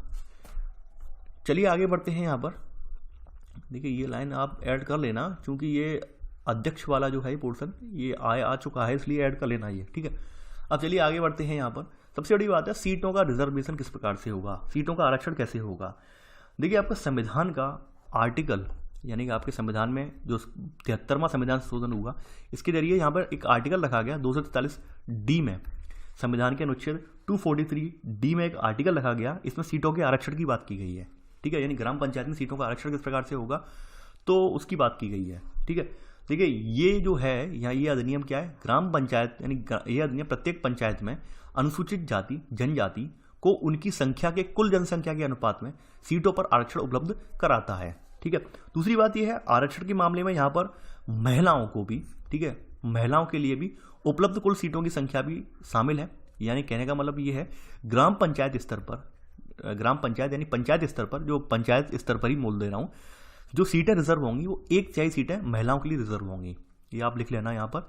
यानी कि ये तो SC ST की रिजर्व है ही है, SC ST की महिलाएं भी हों चाहे बेशक, वो तो है ही, रहेंगी।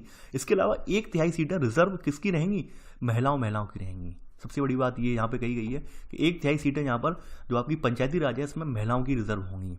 ठीक है, ये सबसे इंपॉर्टेंट बात है। यानी कि 100 सीटें जो हैं, 100 सीटों में लगभग आपकी जो है 33 महिलाओं के लिए रिजर्व है ही हैं।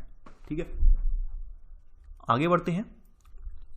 यहाँ पे लिखा भी गया है, ठीक है, 1/4 से कम ना हो। अब चलिए आगे यहाँ पर बढ़ते हैं, यहाँ पर देखते हैं।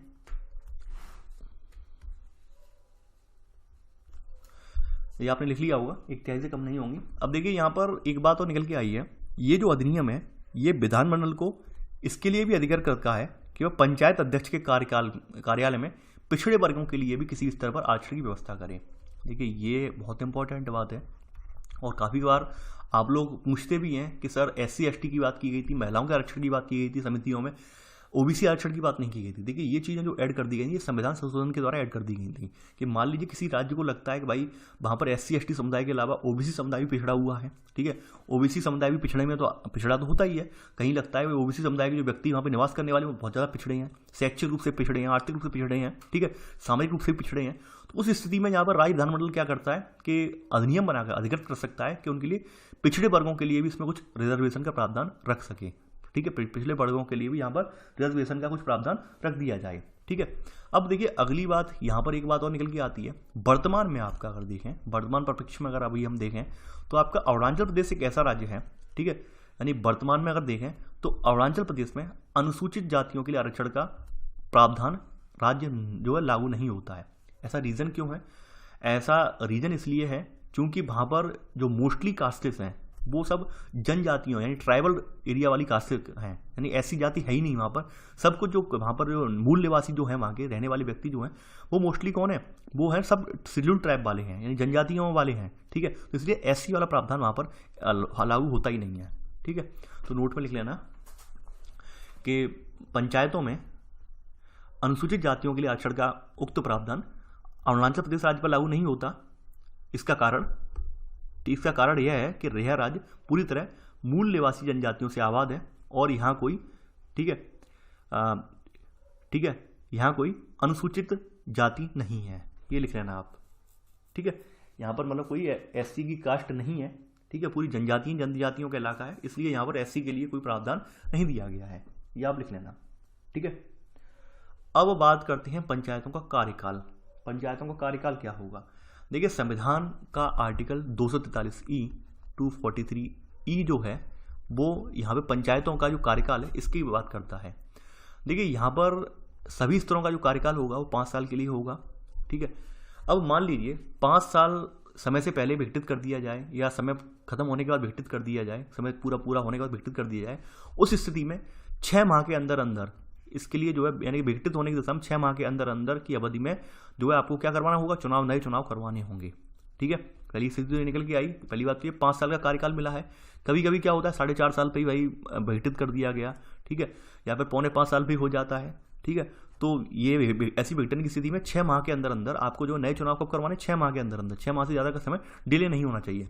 वो अलग बात है कि देश में कोई इमरजेंसी वगैरह लगी हो, वो चीज़ अलग है। ठीक है, उसके बारे में हम यहाँ पर आपको पहले ही बता चुके हैं। इमरजेंसी वगैरह वाला प्रोविज़न हो, कोई ऐसी स्थिति हो राज्य में भाई ये जो कोई राज्य में स्थिति जो डामाडोल हो, कोई विद्रोह वगैरह चल रहे हो, वो चीज़ अलग है। ठीक है, उस स्थिति की यहाँ पे बात नहीं कर रहे हैं। दूसरी बात यहाँ पर ये है कि मान लीजिए कोई एक पंचायत भंग पंचायत है।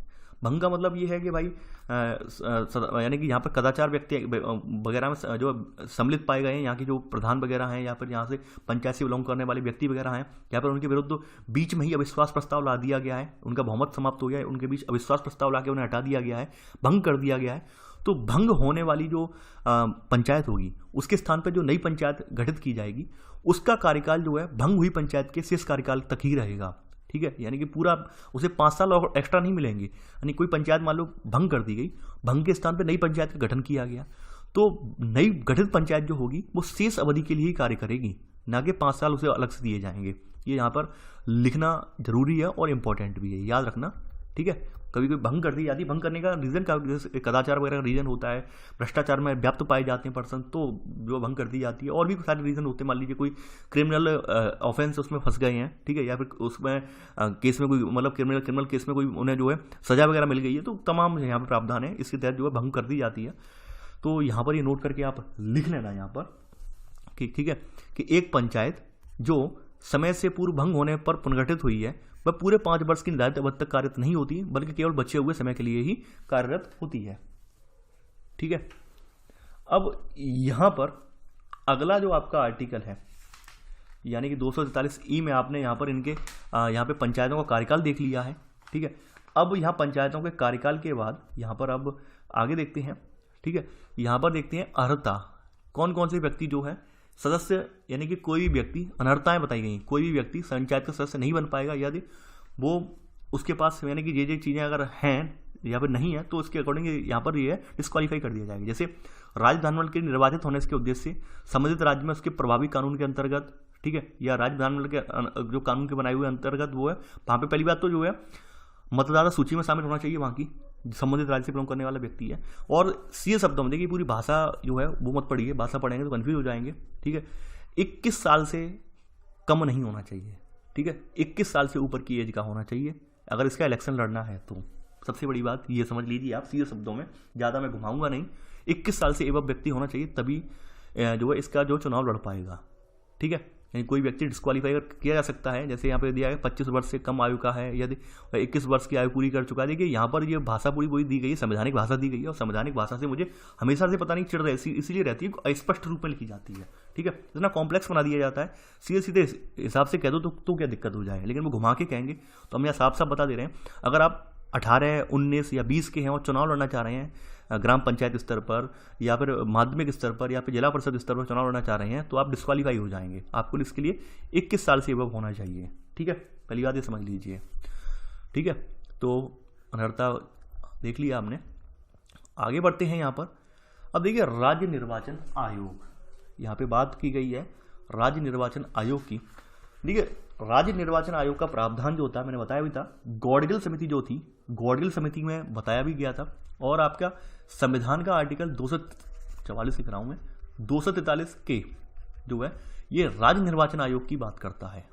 देखिए मोस्ट इंपॉर्टेंट है, आर्टिकल याद रखना कि राज्यों के लिए जो राज्य निर्वाचन आयोग है वो कौन से संवैधानिक प्रावधान के अंतर्गत रखा गया है, कौन से अनुच्छेद के अंतर्गत रखा गया है, आर्टिकल 243 के तहत रखा गया है। ऐसा मैं इसलिए बता रहा हूं कि आपके जो तमाम एक दिवसीय एग्जाम होते हैं वहां पर अमूमन आप सबको देखिए जो आपका निर्वाचन आयोग है भारत सरकार का उसका तो पता ही होता है, ऑब्वियस सी बात है। लेकिन ये KIJ वाले ये जो प्रावधान है, अनुच्छेद है, ये हमेशा हम भूल जाते हैं, तो इसलिए इन चीज़ों को विशेष जोर देकर करके आप जो है याद रखा कीजिए। ठीक है। तो यहाँ लिख लेना कि चुनावी प्रक्रियाओं की तैयारी की देखरेख, निर्देशन, जो है मतदाता यानी वोटर लिस्ट तैयार करने का नियंत्रण, पंचायतों के सभी चुनाव को संपन्न कराने की शक्ति जो है वो राज्य निर्वाचन आयोग में निहित होगी। ठीक है। राज्य निर्वाचन आयोग में नियुक्त होगी। इसकी नियुक्ति वगैरह कौन करेंगे, वो करेंगे राज्यपाल वगैरह करेंगे। देखिए इससे संबंधित आगामी चैप्टर है तब हम वहाँ पे पढ़ेंगे, यहाँ पर मैं नहीं बता रहा, यहाँ पे बस इतना ही जान लीजिए। इसकी नियुक्ति वगैरह कौन करता है, राज्यपाल करता है, राज्य निर्वाचन आयुक्त की। ठीक है। और देखिए इसे हटाने का जो प्रोसीजर है, इम्पीचमेंट का प्रोसीजर जो है वो सेम हाई कोर्ट के न्यायाधीश को हटाने की प्रक्रिया जो है सेम प्रोसीजर वही है।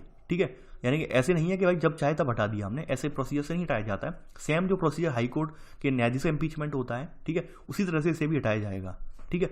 सबसे बड़ी बात ये है, चाहे तो लिखना, चाहे तो लिख लेना, यानी कौन नियुक्त करेगा कौन हटाएगा वो अब लिख लेना, चाहे लिखना चाहे तो। अब देखते हैं भाई इनकी शक्तियाँ क्या क्या मिली हुई हैं और कार्य क्या क्या करेंगे ये लोग, यानी कि जो संविधान में इन्हें शक्तियाँ क्या क्या दी हैं। सबसे बड़ी बात यह है कि संविधान में इन्हें शक्तियाँ क्या क्या दी हैं, पंचायतों को विधानमंडल के द्वारा शक्तियाँ क्या क्या दी हैं। ठीक है। सबसे बड़ी बात यह है यहाँ पर आपका संविधान यानी कि आपका जो राज्य विधानमंडल है ये पंचायतों को आवश्यकता अनुसार ऐसी शक्तियाँ और अधिकार दे जिससे कि वे स्वशासन संस्थाओं के रूप में कार्य करने में सक्षम हो। यानी कि कहने का मतलब ये है कि सबसे बड़ी बात यह राज्य विधानमंडल ऐसी शक्तियाँ इन्हें पहले से पावर प्रोवाइड करवाए ताकि जो अपनी ये स्थानीय स्तर पर स्वशासन हो उसे सुचारू रूप से संचालित करवा सकें। दूसरी बात यह है कि पहली बात यहाँ पर 73वां संविधान संशोधन जो हुआ है उसमें पहले से ही आपकी जो अनुसूची थी 11वीं अनुसूची रख दी गई और वहाँ पर 29 विषय रख दिए गए उसमें, जिसमें स्पष्ट रूप में डिफाइन कर दिया गया कि ये सब विषय जो हैं आपके पंचायती राज से संबंधित हैं। ठीक है, इन पर कानून बनाने, इन पर जो है संबंधित कानून या कार्रवाइयाँ करने का अधिकार जो है, ठीक है, डिसीजन लेने का अधिकार जो है वो किसका है, वो अधिकार यहाँ पर इसे दिया गया था, पंचायतों को दिया गया था। ठीक है, तो ये तो प्रश्न ही हट जाता है, यानी पंचायत की शक्तियाँ, प्राधिकार, जिम्मेदारियाँ, तो इनका तो यहाँ पर हमने CSC का 73वां संविधान संशोधन के द्वारा ये रख दिया है। ठीक है, तो यहाँ पर कोई बात ही खत्म हो जाती है। तो यहाँ पर लिख लेना, देखिए ये लाइन मत, चाहे मत लिखना, ये वाली यहाँ पर लिख लेना। ठीक है, सॉरी थोड़ा मैं लोड सब करने, थोड़ा सा मैं कंफ्यूज हो गया, ये लाइन लिख लेना। ठीक है, यहाँ इसके बाद ये लिख लेना यहाँ पर, यानी कि पहले ही तो इसमें ये ऐड कर लेना, ये वाली जो है ये। ठीक है, यानी आर्थिक विकास और सामाजिक न्याय के सौंपे जाए कार्यक्रमों को कार्यान्वित करना, जिसमें 11वीं अनुसूची, ये वाली लिख लेना लाइन। ठीक है, आगे बात करते हैं वित्त से संबंधित। ठीक है, शक्तियां और कार्य में ही सब हेडिंग है। वित्त से संबंधित शक्तियां वगैरह कार्य किस प्रकार से होंगी, देखिए वित्तीय विषयों का भी इसमें डिफाइन किया गया है, जैसे पंचायत को उपयुक्त कर, चुंगी, शुल्क लगाने और उनके संग्रहण के लिए प्राधिकार कर सकता है। लेकिन देखिए थोड़ा सा मैं इस बात को लेकर थोड़ा सा मैं कन्फ्यूज इस बात से हुआ कि अभी वर्तमान में GST आ गया है, तो GST के दौर में ये सब चीज़ें जो है सरकार बोलती है ख़त्म कर दी हैं, लेकिन यहाँ पर ये लोग दिखा रहे हैं। तो मुझे कभी कभी ये लगता है कि वाकई में अभी अस्पष्टता का अभाव है, स्पष्टता नहीं आ पाई है कि भाई GST आने से जो टैक्स वाला प्रणाली है वो किस प्रकार से संचालित हो रहा है, वो यहाँ पर इन्होंने स्पष्ट नहीं किया है। जो मैं चाह रहा था कि भाई किताब वाले लक्ष्मीकांत वाली नया एडिशन होगा वो स्पष्ट कर देंगे कि क्या GST के तहत इनका कुछ होगा लेन देन, तो वो उन्होंने स्पष्ट यहाँ पे नहीं किया है। ये बड़ी दुख की बात है, शायद हो सकता है कि इन्होंने ये वाली पोर्शन को संशोधित नहीं किया हो। ठीक है, ये मैं आपको बात बता दे रहा हूँ। ठीक है, क्योंकि आप GST पढ़ चुके हैं, GST अभी पढ़ा नहीं है, तो GST के बारे में आपने जाना है। ठीक है, टैक्स के रिलेटेड प्रणाली वगैरह है, कौन उगाएगा, कौन उसका आप संग्रह करेगा, लेकिन फिर जब GST हम ले आए तो फिर इसका व्यवहारता यहाँ पे तो रही नहीं। ठीक है, GST का जब हम आ गया हमारा, फिर तो ये पंचायत के जो चुंगी कर हुआ, शुल्क कर हुआ, ये तो सब खत्म हो गए। ठीक है, ये तो इनका तो मतलब ही नहीं, सरकार भी कहती है हमने सभी हटा दिए हैं कर, तो फिर यहाँ पर हम क्यों पढ़ रहे हैं, सबसे बड़ी बात ये निकल के आती है। देखिए ये चीज़ें जो होती नहीं है, आप आंख बंद करके मत पढ़ा कीजिए, थोड़ा सा अपने दिमाग में जोर डाल के सोचा कीजिए कि सर ने ऐसा पढ़ाया, हमें ऐसा हमने सोचा, हमें GST की तरह सरकार ने हमसे ये बातें बोली हैं, तो ये क्या रीज़न है। तो ये जो यहाँ पर ये हो सकता है भाई ये किताब संशोधन नहीं की गई हो, या फिर यहाँ पे कोई पेज फंस रहा हो, पेज ऐसा फंस रहा हो भाई ये भी अपना हवाला दे रहे हो कि हमारा 73वां संविधान संशोधन हुआ है जिसके तहत हमें अधिकार मिला है, वहाँ से वो भी हवाला दे रहे हो कि हमारा 101वां हुआ है इसके तहत हम GST लेके आए हैं। तो हो सकता है इसमें कोई डिस्प्यूट हो, बाद में इन्होंने सुलझा लिया हो, वो हम आगामी अध्याय में देख लेंगे जब GST वाला अध्याय आएगा। यहाँ पर तो हम फिलहाल केवल यहाँ पर ये जान ले रहे हैं केवल। ठीक है, लिखेंगे नहीं, जान ले रहे हैं केवल। सबसे बड़ी बात यह है, लिखना नहीं ये वाला, केवल हम जान ले रहे हैं यहाँ पर। सबसे बड़ी बात यह है कि इन्हें जो वित्त वगैरह यानी अनुदान वगैरह होंगे जो, वो राज्य की समेकित निधि से पंचायतों को अनुदान सहायता जो है ये उपबंध दिया गया है। ठीक है, यानी राज्य विधानमंडल क्या है, राज्य की जो समेकित निधि है राज्य की, इससे पंचायतों को अनुदान सहायता, ठीक है, ये सब देने का उपबंध ये करता है। ठीक है, तो ये वाला पॉइंट यहाँ लिख लेना। अब बात करते हैं वित्त आयोग, यानी कि हमने जो हमारा 73वां संविधान संशोधन हुआ है इसके तहत वित्त आयोग की अनुशंसा की गई है, तो इसे किस में रखा गया है, राज्य वित्त आयोग, यानी ये राज्य वित्त आयोग है, राज्य वित्त आयोग है, ध्यान रखना ये राज्य वित्त आयोग की बात हुई है। वित्त आयोग तो हमारा आर्टिकल 280 में ही है भाई, 280, 81, ठीक है, 281, ये तो आप पढ़ चुके हैं ऑलरेडी। राज्य वित्त आयोग की बात कर रहे हैं, तो संविधान का आर्टिकल जो आपका 243 आई जो है, 243 आई, ठीक है, ये राज्य का राज्यपाल यहाँ क्या करेगा, प्रत्येक 5 वर्ष के पश्चात पंचायतों की वित्तीय स्थिति की समीक्षा के लिए वित्त आयोग का गठन करेगा। ये आप लिख लेना यहाँ पर। ठीक है, यानी कि राज्य का राज्यपाल प्रत्येक 5 वर्ष के पश्चात पंचायतों की वित्तीय स्थिति समीक्षा के लिए वित्त आयोग का गठन करेगा। ठीक है, देखिए यहाँ पर वही बात कही गई है कि भाई कौन कौन से कर जो है इनमें बटेंगे पंचायत स्तर पर। जैसे यहाँ पे वही बात लिखी गई है, कुल करों, सरकार द्वारा लगाए कुल करों, चुंगी, मार्ग कर, एकत्रित शुल्क का राज्य और पंचायतों का बंटवारा, सभी स्तरों पर पंचायतों की शेयरों का आवंटन। ठीक है, ये बात यहाँ पे लिखी गई है, लेकिन हकीकत बात ये है कि शायद इस बुक में स्पष्टता का अभाव होने की वजह से ये बात यहाँ पे क्लियर नहीं हो सकी है। ये बात अब हमारी GST वाला चैप्टर आएगा तभी क्लियर होगी, क्योंकि ये सब कर सरकार बोल रही है, आप करंट में स्थिति में पढ़ चुके हैं। तो यहाँ पर ये चीज़ जो है मुझे भी मतलब जब मैंने इसे एनालिसिस किया तो मुझे भी यही लगा कि भाई या तो इन्होंने ये यहाँ पर संशोधित नहीं किया है वाला पार्ट, ठीक है, जिस वजह से रख दिया है। तो चूंकि सरकार ने चुंगी कर वगैरह सब खत्म करने की बात कही है और वर्तमान में ये सब चीज़ें चल भी नहीं रही हैं, चुंगी कर कटेगी। पहले क्या होता था, चुंगी कर का आप अगर आपके नियर बाई ट्रक वगैरह वाले रहते हों, यानी ट्रक वगैरह चलाने वाले ड्राइवर वगैरह रहते हों, ठीक है, तो उनसे पूछना, वो बता देंगे कि चुंगी जो होती थी हर जिले में, जैसे एंट्री करते थे तो हर जिले का एंटी टैक्स लगता था, हर जिले का, हर जिले वाइज चुंगी कट जाती थी, हर जिले वाइज चुंगी कटती थी। वर्तमान में जो जीएसटी आया तो जीएसटी ने ये प्रणाली खत्म कर दी है, लेकिन फिर भी कुछ राज्य मक्कार हैं तो वो अपने अपने स्तर पर चुंगी उगाने की कोशिश कर रहे हैं, ठीक है, वो अलग बात है। लेकिन जीएसटी ने चुंगी को खत्म कर दिया है, जहां तक मैंने देखा है, व्यवहार में सुना है जीएसटी के तहत और पढ़ा भी है, तो चुंगी खत्म कर दी गई है। तो ये बात लिखना नहीं है, बस मैंने आपके कान में डाल दिया, जिक्र कर दिया है, ताकि आप आगे जाके खुद भी संशोधित कर सकें, और मैं तो संशोधन करवा ही दूंगा आगे जीएसटी वाले चैप्टर में। आगे बढ़ते हैं यहाँ पर, ठीक है। देखिए यहाँ पर बात कही गई है कि राज्य विधानमंडल आयोग की बनावट। देखिए सबसे बड़ी बात, ये बीच वाला पॉइंट कोई नहीं लिखेंगे, ये वाला पॉइंट नहीं लिखेंगे हम, ये यहाँ पे लिख लिया, ये वित्त आयोग का गठन करेगा। इसके बाद इसमें सब पॉइंट यहाँ पे लिखेंगे, वित्त आयोग का स्वरूप किस प्रकार से होगा, स्ट्रक्चर किस प्रकार से होगा। यहाँ पर देखिए राज्य विधानमंडल जो है वो आयोग की बनावट, इसके सदस्यों की आवश्यक अर्हता क्या होगी, उनके चुनने का तरीका क्या होगा, ये सब निर्धारित करेगा, ठीक है। यानी कि ये जो अधिकार है कि भाई कितने कैंडिडेट रखे जाएंगे, कितने लोगों का वहाँ पर समूह होगा राज्य वित्त आयोग में, उसको सेट करने का अधिकार किसको है, राज्य विधानमंडल को है। ये लिख लेना है इसमें, ठीक है। अगला सब पॉइंट यहाँ पर ये लिख लेना है इसमें, अगला सब पॉइंट, सेकंड सब पॉइंट वित्त आयोग में, कि राज्यपाल आयोग द्वारा की गई सिफारिशों को कार्रवाई रिपोर्ट के साथ राज्य विधानमंडल के समक्ष प्रस्तुत करेगा। ये लिख लेना, ठीक है। अब देखिए यहाँ पर कुछ प्रावधान लेखा परीक्षण जो है, लेखा परीक्षण संबंधी प्रावधान है कि राज्य, जहाँ पे बात कही गई है लेखा परीक्षण, मैंने बताया था, देखिए वहाँ भी लेखा परीक्षण हमने देखा था केंद्र के संदर्भ में। लेखा परीक्षण राज्य विधानमंडल जो है पंचायतों के खातों की देखरेख और उनके परीक्षण के लिए प्रावधान बना सकता है, लेखा परीक्षण में ये कहा गया है, ठीक है।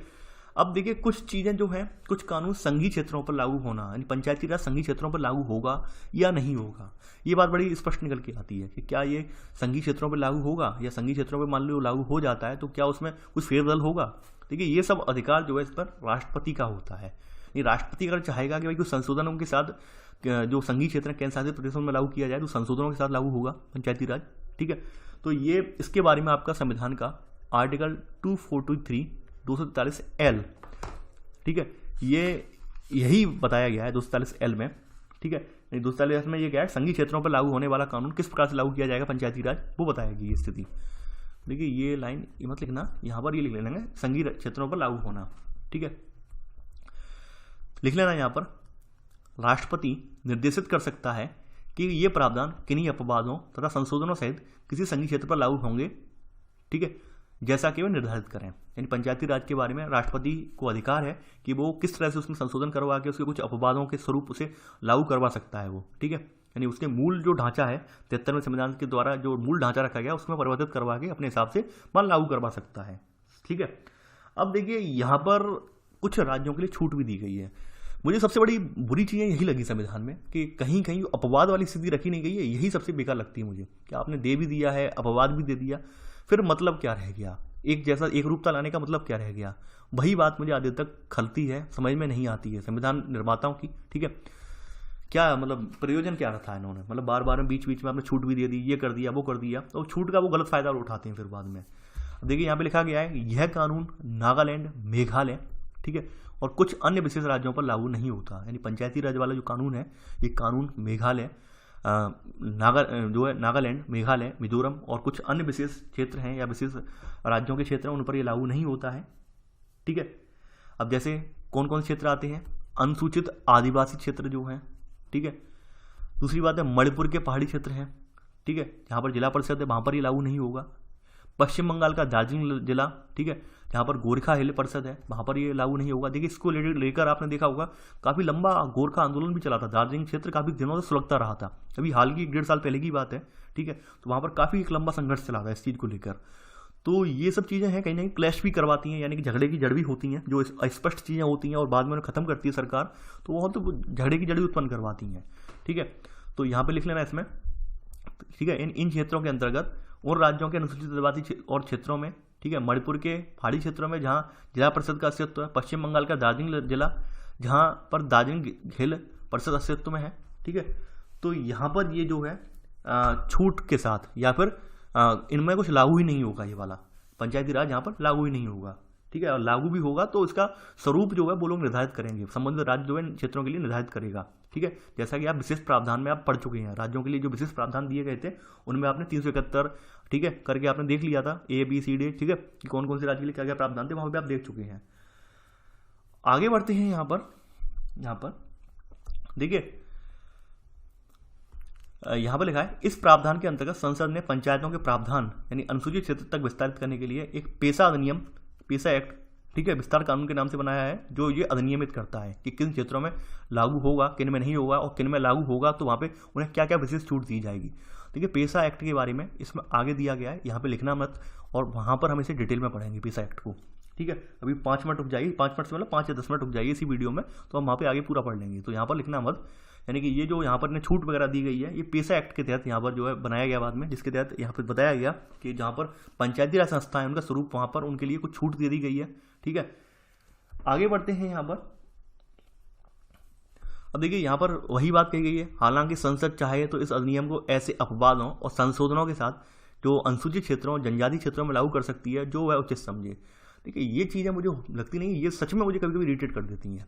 ये संविधान की सबसे बड़ी कमी मुझे लगती है कि संसद को ये अधिकार है कि ये कर दे, तो संविधान का मतलब ही क्या रह गया कि आप संसद को ये अधिकार है कि भाई जो अपवाद लगे वो कर दे अपने अकॉर्डिंग, कि भाई अपने जो चाहे जिसे छूट देना चाहे छूट दे दे, ये करना चाहे, यानी एक रूपता तो फिर रही नहीं। और यही रीज़न है कि जो राज्य जो हल्ला मचाते हैं, राज्य जो बार बार, जैसे आपने देखा है जम्मू कश्मीर वाले जो हल्ला मचाते हैं, भाई हमें विशेष प्रावधान था, वो स्पेशल प्रोविजन उस समय रखा गया था, अगर उस समय नहीं रखा जाता तो यकीन मानिए वो झगड़े की जड़ होता ही नहीं। तो जो स्पेशल प्रोविजन जो रख दिए जाते हैं एक बार में, तो वो हमेशा झगड़े की जड़ रहते हैं। वो जब वहाँ पे मान लीजिए कोई आदिवासी क्षेत्र संपन्न हो गया, अब भाई सरकार चाहेगी नहीं कि भाई आदिवासी क्षेत्र वाला जो स्पेशल प्रोविजन खत्म किया जाए, क्योंकि क्या होता है, स्पेशल फंडिंग आती है, सरकार क्यों चाहेगी भाई स्पेशल फंडिंग हमारी बंद हो। तो ये सारे रीजन होते हैं, मैं डिस्कस भी कर चुका हूँ पहले। आगे बढ़ते हैं। यहां पर अब देखिए, यहां पर सबसे बड़ा जो पॉइंट है, ये मोस्ट इंपॉर्टेंट है। देखिए, यहां पर लिखा गया है कि चुनावी मामलों में न्यायालय के हस्तक्षेप पर रोक। पंचायती राज के चुनाव होंगे, वो भाई चुनाव इनमें न्यायालय का हस्तक्षेप नहीं होगा। बाद बाकी के चुनाव में न्यायालय का हस्तक्षेप होता है, यहाँ पर न्यायालय का हस्तक्षेप नहीं होगा। तो कभी कभी आपको थोड़ी हंसी आ जाती होगी कि चल क्या रहा है, कि भाई मजाक चल रहा है या क्या चल रहा है। और कभी कभी सुप्रीम कोर्ट अपने विशेष अधिकार क्षेत्र का प्रयोग करके घुस भी आता है, ये भी आपने देखा होगा। यानी कभी कभी तो मना कर दी गई है भाई प्रयोग नहीं करेगा, और कभी कभी इनमें घुस भी आता है, तो आपको थोड़ा हंसी आती होगी। तो आर्टिकल 243O के तहत ये बात कही गई है, ठीक है, कि ये अधिनियम में क्या कहा गया है कि किसी भी पंचायत, यानी इसमें यह भी कहा गया है कि किसी भी पंचायत के चुनाव को राज्य विधान, यानी यहाँ पर पहले ये कहा गया है कि यह अधिनियम पंचायत के चुनावी मामलों में न्यायालय के हस्तक्षेप पर रोक लगाता है। कौन सा? 247O, ठीक है। इसके अलावा इसमें यह भी कहा गया है कि किसी भी पंचायत के चुनाव को राज्य विधानमंडल द्वारा निर्धारित प्रक्रिया अथवा तरीके के अलावा चुनौती नहीं दी जाएगी, ठीक है। राज्य विधानमंडल ने जो प्रोसीजर बना दिया है उसके आधार पर, या फिर उसने तरीका बना दिया, उसके अलावा किसी और तरीके से चुनौती हम नहीं दे सकते हैं। और खास करके इस मामले में जो न्यायालय है वो तो हस्तक्षेप करेगा ही नहीं, ठीक है। ये इन्होंने 243O में स्पष्ट कर दिया है पहले से ही। अब देखिए 11वीं अनुसूची जो है आपकी रखी गई है 72वें आर्टिकल संविधान संशोधन के जरिए। तो उस अनुसूची में कौन कौन से विषय रखे गए हैं? देखिए इसमें 29 विषय हैं, आप जानते हैं 29 विषय रखे गए हैं। 29 में कुछ इंपॉर्टेंट विषय हैं, उनको मैं हाईलाइट कर दे रहा हूँ, वो आप ध्यान रखना। जैसे कृषि से विस्तार वगैरह वो इसमें ही रखा गया है, ठीक है। अब कृषि से जुड़े हुए जो भी मामले हैं, भूमि विस्तार वगैरह, भूमि सुधार हो, वो भी अलग से रखे गए हैं, ठीक है। वहीं जो यहाँ पर कृषि से जुड़ी हुई है जो तमाम उद्योग है, मत्स्य पालन वगैरह, पशुपालन वगैरह, दुग्ध उद्योग, वो सब रखे गए हैं इसमें, ठीक है। सबसे बड़ी बात है ग्रामीण विकास परियोजनाएं जो होती हैं वो भी यहीं पर रखी गई हैं इसमें। आगे देखते हैं। देखिए ये सब चीज़ें इसमें आप पढ़ लेना, आप अपने अपने स्तर से आराम से धीरे से में पहुँच करके आप आराम से पढ़ लेना ऐसे, ठीक है। तो ऐसे करके 29 विषय इसमें 29 विषय रखे गए हैं, ठीक है। यहाँ पर महिला एवं बाल विकास भी रखा गया है इसमें। पंचायती राज में महिला बाल विकास भी रखा गया है, ये टिक लगा दिया है। ये पूछा जाता है महिला बाल एवं बाल विकास को कहाँ पर रखा गया है? पंचायती राज के तहत रखा गया है, ठीक है। तो ये तीन चार जो पॉइंट थे जो हाईलाइट मैंने कर दिए, जो ताकि अगर कहीं से पूछा जाए तो बता दें। बाद बाकी 29 के 29 लिखना पॉसिबल नहीं है और रटना भी पॉसिबल नहीं है, ठीक है। तो आप एक बार पढ़ लेना, एक दो बार, वो आपको अपने आप याद हो जाएंगे। देखिए यहाँ पे आपके जो बाजार हाट वगैरह, ग्रामीण हाट वगैरह होते हैं, ग्रामीण मेले वगैरह होते हैं, वो सब इसमें आते हैं। ये भी आप जानते होंगे, नहीं जानते होंगे तो आप देखा भी होगा आपने। अक्सर आप लोग मेलों वगैरह में जाने के लिए एक आपके अंदर जुनून होता है बचपन से, ठीक है। बचपन से हम लोग आते जाते रहे मेले वगैरह जो होते हैं, ठीक है। तो हम सबको पता है ये। तो यहाँ तक ये चीज़ें थी इसकी। अब चलिए आगे बढ़ते हैं। अब देखते हैं इसके अनिवार्य और स्वैच्छिक प्रावधान, यानी कौन कौन से इसके मैंडेटरी जो हैं और कौन कौन से जो है यहाँ पर ऑप्शनल हैं, यानी कौन कौन से स्वैच्छिक रूप से हैं कि भाई हम एप्लीकेबल कर सकते हैं या फिर नहीं कर सकते हैं, वो देखते हैं यहाँ पर। ठीक है, तो यहाँ पर अनिवार्य प्रावधान पहले देखते हैं। देखिए यहाँ पर पहली बात ये है कि गांव के समूह में ग्राम सभा का गठन, यानी एक गांव या गांव के समूह में ग्राम सभा का गठन होना चाहिए। 3 स्तरों पर पंचायतों की स्थापना हो, ये बात कही गई है। सीटों का जो प्रत्यक्ष चुनाव हो, ठीक है। वहीं माध्यमिक और जिला स्तर पर प्रमुखों के लिए इनडायरेक्ट वे में चुनाव हो, ये बात यहाँ पे कही गई है, ठीक है। यहाँ पर अगली बात ये निकल के आई है कि न्यूनतम आयु 21 वर्ष होनी चाहिए, ठीक है। ये बात मैंडेटरी, यानी इसमें कोई फेरबदल नहीं करेगा राज्य। दूसरी बात यहाँ पे निकल के आई है कि जो SC ST हैं इनके लिए रिजर्वेशन का प्रावधान हो। वहीं महिलाओं के लिए 1/3 सीटों का रिजर्वेशन हो, ये बात यहाँ पे मैंडेटरी है, यानी इसमें फेरबदल नहीं की जाएगी। इन चीज़ों में राज्य फेरबदल नहीं करेगा, इसे जो है इस स्वरूप को एप्लीकेबल करवाना ही करवाना है, प्रभावी करवाना ही करवाना है, ठीक है। वहीं यहाँ पर मान लीजिए किसी का कार्यकाल समाप्त हो गया, कार्यकाल समाप्त होने के 6 माह के भीतर भीतर राज्य को चुनाव भी करवाने, वो बात आप ऑलरेडी जानते हैं, ठीक है। और राज्य निर्वाचन आयोग की स्थापना, ये तो आप जान ही गए यहाँ में, ठीक है। राज्य निर्वाचन आयोग जो है 243 के तहत राज्य निर्वाचन आयोग की जो है स्थापना, इसका अधिकार भी यहाँ पर इसे दिया गया है, यहाँ पर वो आप ऑलरेडी जानते हैं, ठीक है। चलिए आगे बढ़ते हैं। ये तो आपके जो है अनिवार्य थे। स्वैच्छिक देख लेते हैं, स्वैच्छिक क्या क्या है। देखिए स्वैच्छिक में यहाँ पर दिखा गया है कि ग्राम पंचायत के अध्यक्ष के निर्वाचन के तरीकों को निर्धारित करना। देखिए ग्राम पंचायत के अध्यक्ष का निर्वाचन जो है वो तरीका डिफाइन नहीं किया गया है, ये आपने पढ़ा भी है। हमने यहाँ पर केवल और केवल, यानी कि हमने जो मध्य स्तरीय हैं, माध्यमिक और जिला स्तरीय हैं, यहाँ पर इनके अध्यक्षों का चुनाव जो है वो हमने डिसाइड कर लिया है कि इनडायरेक्ट वे में होगा। हमने जो ग्राम स्तर पर, ग्राम सभा स्तर पर अध्यक्ष का चुनाव होगा वो यहाँ पर डिसाइड नहीं किया है वो कैसे होगा, तो वो यहाँ पर ये वाला जो अधिकार है ये हमने राज्यों पर छोड़ दिया है, ठीक है। अब यहाँ पर देखिए अगली बात यहाँ पे निकल के आती है, कुछ और प्रोविजन दिए गए हैं स्वैच्छिक प्रावधानों में। जैसे विधानसभाओं में एवं संसदीय के निर्वाचन क्षेत्र विशेष के अंतर्गत आने वाली पंचायती राज संस्थाओं ने संसद और विधानमंडल के प्रतिनिधियों को शामिल किया जाना। देखिए आपने देखा होगा अक्सर ये मांग उठती है कि इनको अलग किया जाए, ठीक है, यानी इन चीज़ों को अलग किया जाए कि भाई ग्राम स्तर पर लोग अलग रहें और ये अलग रहें। लेकिन क्या होता है कि सब लोग चुनाव के फायदे के चक्कर में मर्ज कर देते हैं, यानी विधानसभाओं की संसदीय सीटों को मर्ज कर देते हैं और ऐसे करके पंचायत में उन्हें वोटिंग का अधिकार दे देते हैं। ये आपने देखा होगा राज्यों को, ठीक है। तो ये स्वैच्छिक रखा गया है, ठीक है, यानी उनकी मर्जी के आधार पर रखा है। चाहे तो वो ग्राम स्तर पर ले सकते हैं या वे विधानसभाओं के कैंडिडेट भी शामिल कर सकते हैं, प्रतिनिधि शामिल कर सकते हैं इसमें, और संसदीय प्रतिनिधियों को भी शामिल कर सकते हैं, ठीक है। तो इनके ऊपर इस पर बाध्यता नहीं है। वहीं आपका जहाँ पर पिछड़ा वर्ग OBC आरक्षण जो है वो भी इन पर बाध्यता नहीं है, अपनी मर्जी से लगा सकते हैं ये, ठीक है। OBC आरक्षण वाला भी यहाँ पे अपनी मर्जी से लगा सकते हैं ये, ठीक है। अब यहाँ पर देखिए पंचायतें जो है स्थानीय सरकारी रूप में कार्य कर सकें, इस हेतु उन्हें अधिकार शक्तियाँ देना। देखिए ऑलरेडी तो आप जानते ही अधिकार शक्तियाँ तो देने के लिए बनाया ही गया है, तो ये लिखना नहीं है। आगे बढ़ते हैं। देखिए वित्तीय वगैरह अधिकार जो होते हैं, सबसे बड़ी जो बात यही लगती है, जो वित्तीय वगैरह अधिकार होते हैं, ठीक है, धन संबंधी अधिकार जो वगैरह दिए होते हैं, ये मैंडेटरी नहीं बनाए जाते हैं, ये स्वैच्छिक बनाए जाते हैं। ये स्वैच्छिक इसलिए बनाए जाते हैं भाई धन वगैरह आप जानते ही ऑलरेडी कि धन के अगर हम मैंडेटरी बना देंगे तो यकीन मानिए पैसा देना ही देना पड़ेगा। तो स्वैच्छिक बना दिए कि भाई ऊपर से दिखा देंगे कि हाँ हम बहुत दे रहे हैं पैसे, और नीचे जमीनी हकीकत पर कुछ होता ही नहीं है, ठीक है। तो पंचायतों को वित्तीय अधिकार देना, यानी अर्थात उन्हें उचित कर, पथ कर, शुल्क आदि के आरोप और संग्रहण के लिए प्रतिगत करना, ठीक है। ये अधिकार इनके ऊपर है, किस तरह से प्रतिगत करेंगे उसे, किस तरह से उन्हें अधिकार देंगे, ठीक है, ये उनके ऊपर डिपेंड करता है, ठीक है। सबसे बड़ी बात है पंचायतों में निधि का गठन करना, जैसे पंचायत का धन जमा किया जाए, ये भी ऑप्शनल है, स्वैच्छिक रूप से है, इसका करें निर्धारण या ना करें, ठीक है। चलिए आगे देखते हैं अब हम पेशा अधिनियम, 1996 में बना है पेशा अधिनियम, ठीक है। यानी इसका जो अर्थ है वो बता दे रहा हूँ, पेशा के नाम से फेमस है, ठीक है। ये पंचायत लिख दे रहा हूँ मैं, ठीक है, पंचायत एक्सटेंशन, ठीक है, scheduled extension to scheduled areas,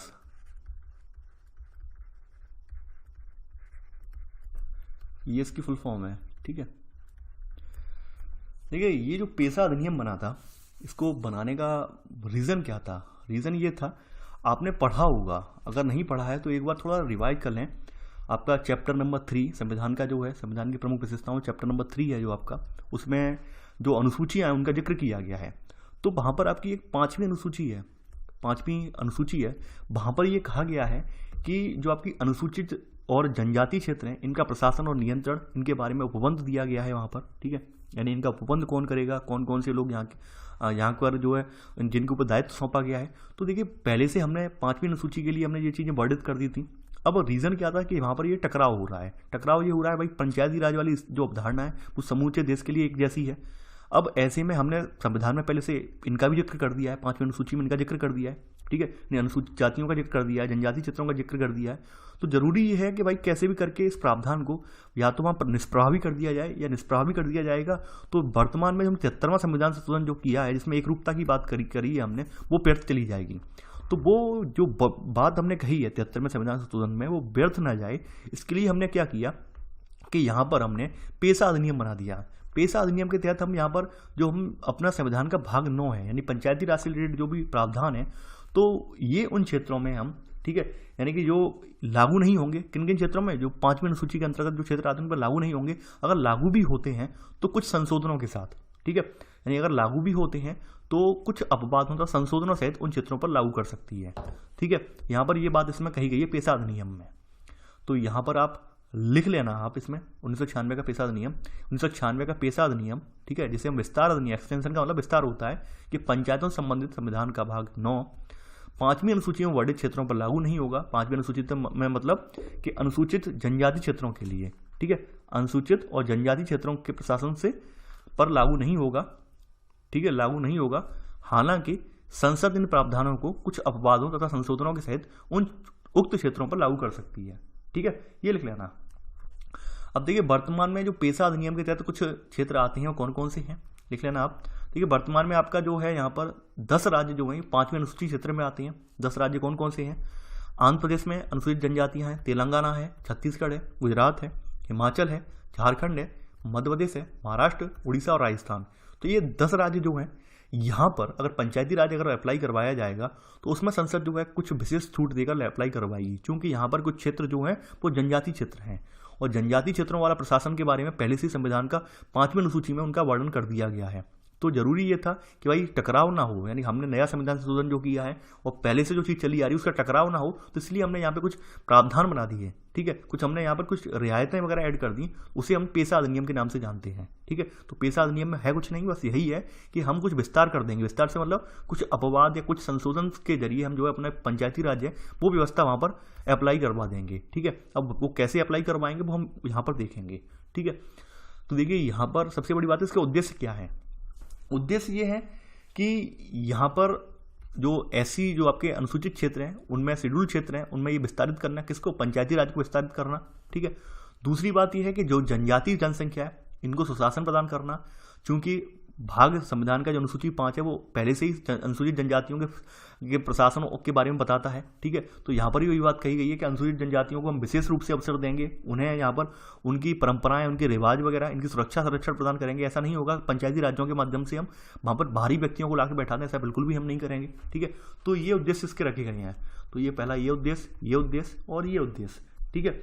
और यहाँ पर अगला उद्देश्य ये है कि उच्च स्तर पर पंचायतों को निचले स्तर की ग्राम सभा की शक्तियों एवं अधिकारों को छीनने से रोकना, यानी कि हम जो उस उच्च स्तर पर जो पंचायत है, जिला परिषद वगैरह है, अगर मान लीजिए कहीं पर कोई अनुसूचित एरिया है, अनुसूचित एरिया पर कोई व्यक्ति अगर वहाँ पर निर्वाचित होकर आता है, अनुसूचित व्यक्ति निर्वाचित होकर आता है, वहीं जिला परिषद पर जो व्यक्ति हुआ है अनुसूचित वर्ग से नहीं आता है, तो ऐसा ना हो कि भाई जिला परिषद जो है अनुसूचित व्यक्ति का शोषण करे, ऐसा ना हो बिल्कुल। तो इसके लिए ये बात यहाँ पे कही गई है। तो ये इनके उद्देश्य रखे गए हैं, ठीक है, कि ये उद्देश्य हैं जिसके तहत पेशा अधिनियम बनाया गया, ठीक है। विशेषताएं क्या क्या है वो हम देख लेते हैं एक बार, जो इन्हें जो है पेशा अधिनियम के द्वारा अनुसूचित एरियाओं को इन्हें प्रोवाइड करवाई गई, वो विशेषताएं देख लेते हैं, ठीक है। पहली विशेषता ये है कि अनुसूचित क्षेत्रों में पंचायतों पर राज्य विधायन वहाँ के प्रथागत कानूनों, सामाजिक और धार्मिक प्रचलनों तथा सामुदायिक संसाधनों के पारिवारिक प्रबंधन परिपाटियों के अनुरूप होगा। यानी कि जो हमारा वहाँ का स्वरूप होगा पंचायती राज का, पंचायत का, वो स्वरूप वहाँ के उनके सामाजिक रीति रिवाज चले आ रहे हैं, उनके कानून चले आ रहे हैं, उनकी धार्मिक प्रथाएं चली आ रही हैं, तो उनके अनुरूप होगा, उनसे अलग हटके नहीं होगा। रीज़न ये है कि भाई हमें उनकी जो प्रथाएं हैं, उनकी रिवाज हैं, उनका संरक्षण करना है, उन्हें मिटाने नहीं देना है, ठीक है।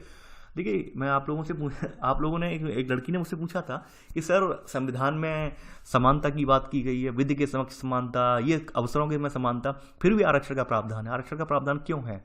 देखिए आरक्षण का प्रावधान इसीलिए है क्योंकि आपके संविधान में एक और यहाँ पर विधि के समक्ष समानता, ये समानता, वो समानता बोला गया है। वहीं संविधान के कुछ आर्टिकल्स में ये भी बोला गया है कि कुछ विशेष वर्ग हैं जिन्हें आपको संरक्षण प्रदान करना है। ठीक है, यानी संविधान में ही बोला गया है, संविधान से अलग हटके नहीं बोला गया है। संविधान में ही प्रावधानों के तहत बोला, अनुच्छेदों के तहत बोला गया है कि भाई आपके अनुसूचित जाति के क्षेत्र हैं, पिछड़े हुए कुछ लोग हैं, ठीक है, उनको आपको संरक्षण प्रदान करना है, उनको कैसे भी करके आपको एम्पावर्ड करना है ताकि उनका जो है मुख्य धारा में उन्हें लाया जा सके। ठीक है, तो जब ये दोनों बातें संविधान में ही वर्णित हैं तो फिर ऐसे में आप कहते हैं कि भाई आरक्षण क्यों लाया गया? ठीक है, तो आरक्षण लाने का रीजन यही था कि संविधान में हमने सारी चीजें रख दी हैं, यानी कहने का मतलब पूरा मिक्सअप बना दिया है। आपने अभी तक जो आप गलती आपकी भी नहीं है, आपका प्रश्न जो पूछना जायज था, तर्क आपका बिल्कुल जायज था, क्योंकि आपने शुरुआत के अध्याय पढ़े, अभी आपने पूरी लक्ष्मीकांत की बुक नहीं पढ़ी। ठीक है, तो वहां पर भी मैंने आपको ये जवाब दिया था कि आप पूरी जब बुक पढ़ लेंगे तो आपको समझ में आ जाएगा कि यहाँ पर जो संविधान में आपका आरक्षण वाला प्रावधान था वो क्यों रखा गया था, रखने का वो प्रयोजन क्या था। प्रयोजन यही था कि हमारे संविधान में जो बाद बाकी आर्टिकल्स हैं, ठीक है, यानी आपके 340, 43, ये सब आर्टिकल, 44 जो आर्टिकल हैं वो सब यही बताते हैं आपके कि ये लोग हैं, SC ST समुदाय है आपका, ठीक है, जनजातियां हैं या फिर ऐसे समुदाय हैं जो सदियों से यानी जंगलों में निवास कर रहे हैं, ठीक है, मुख्य धारा में अभी तक नहीं आए हैं, तो इनके लिए विशेष प्रावधान किए जाएं। ठीक है, तो ये वो बात है वो वहां पे बताई गई है। इस वजह से सरकार ने जो है आरक्षण का प्रावधान रखा है। ठीक है, तो आई होप आपके माइंड में क्लियर हो गया होगा। तो यहाँ पर वही बात कही गई कि इनमें एक पहली बात तो रियायत देनी है, इनकी हमें कुछ सभ्यता कल्चर खत्म नहीं करना है।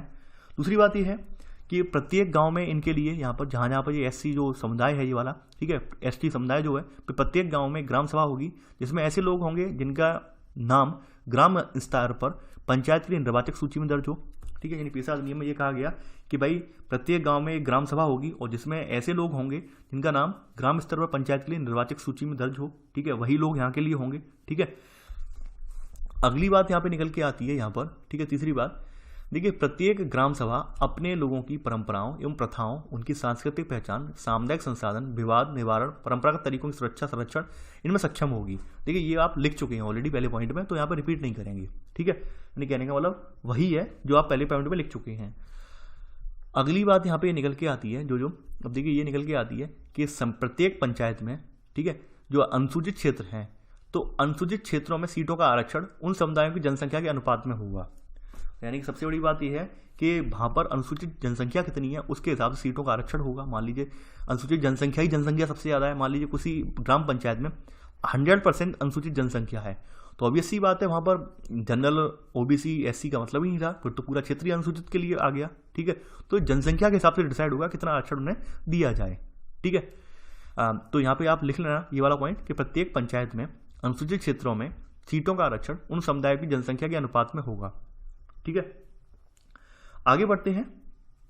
इसी में देखिए लिख लेना सब पॉइंट करके, हालांकि अनुसूचित जनजातियों के लिए आरक्षण कुल सीटों के आधे से कम नहीं होगा। पेशा अधिनियम ये कहता है जो अनुसूचित जनजाति वाले क्षेत्र हैं यहां पर आपको हाफ रखना है, यानी कि 50 सीटें आपकी, मतलब 50%।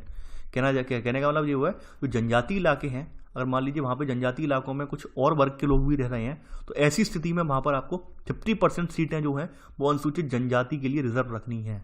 ठीक है, यहाँ पर ये बात कही गई है, यहाँ पर ये आप समझ लेना, यहाँ पर ये इंपॉर्टेंट है। ठीक है, यानी कि यहाँ पर आरक्षण का प्रावधान यहाँ पे डिफाइन कर दिया इन्होंने। जैसे वहाँ पे महिला आरक्षण के बारे में बोले थे, 1/3 सीटें जो होंगी वो महिलाओं के लिए होंगी, वहीं इसी में ये बोले हैं कि 50% सीटें केवल और केवल जो अनुसूचित क्षेत्र है उनके लिए रिजर्व होंगी, अनुसूचित वर्ग के लिए। ठीक है, आगे बढ़ते हैं। अब देखिए यहाँ पर अगली बात ये निकल के आई, मान लीजिए जिन अनुसूचित जनजातियों का प्रतिनिधित्व मध्यवर्ती स्तर पर नहीं हो पा रहा है या पंचायत या जिला स्तर पर जो है पंचायत में नहीं हो पा रहा है, तो वो उन्हें सरकारों के द्वारा नामित किया जाएगा, यानी नॉमिनेट किया जाएगा। ठीक है, जैसे हमने राज्यसभा में करते थे, लोकसभा में करते थे, वही वैसे ही यहाँ पे नामित किया जाएगा। मान लीजिए क्या हुआ कि ग्राम सभा के स्तर पर तो अनुसूचित जनजाति के लोग चुनकर आ गए, अब दिक्कत यह है कि अध्यक्ष पद का चुनाव वगैरह हो रहा है, वहां पर अनुसूचित जनजाति के लोगों को प्रतिनिधित्व तो नहीं मिल पा रहा है। ऐसे में ये जो प्रक्रिया है ये कहती है कि यहाँ पर कि पंचायत में कुल निर्वाचित सदस्यों की संख्या का 1/10 भाग, ठीक है, जो है इसे नामित करने का अधिकार है। ठीक है, यानी कहाँ पर, मध्यवर्ती स्तर पर और जिला स्तर पर नामित करने का सरकार को अधिकार है, संबंधित राज्य सरकार को ये अधिकार है।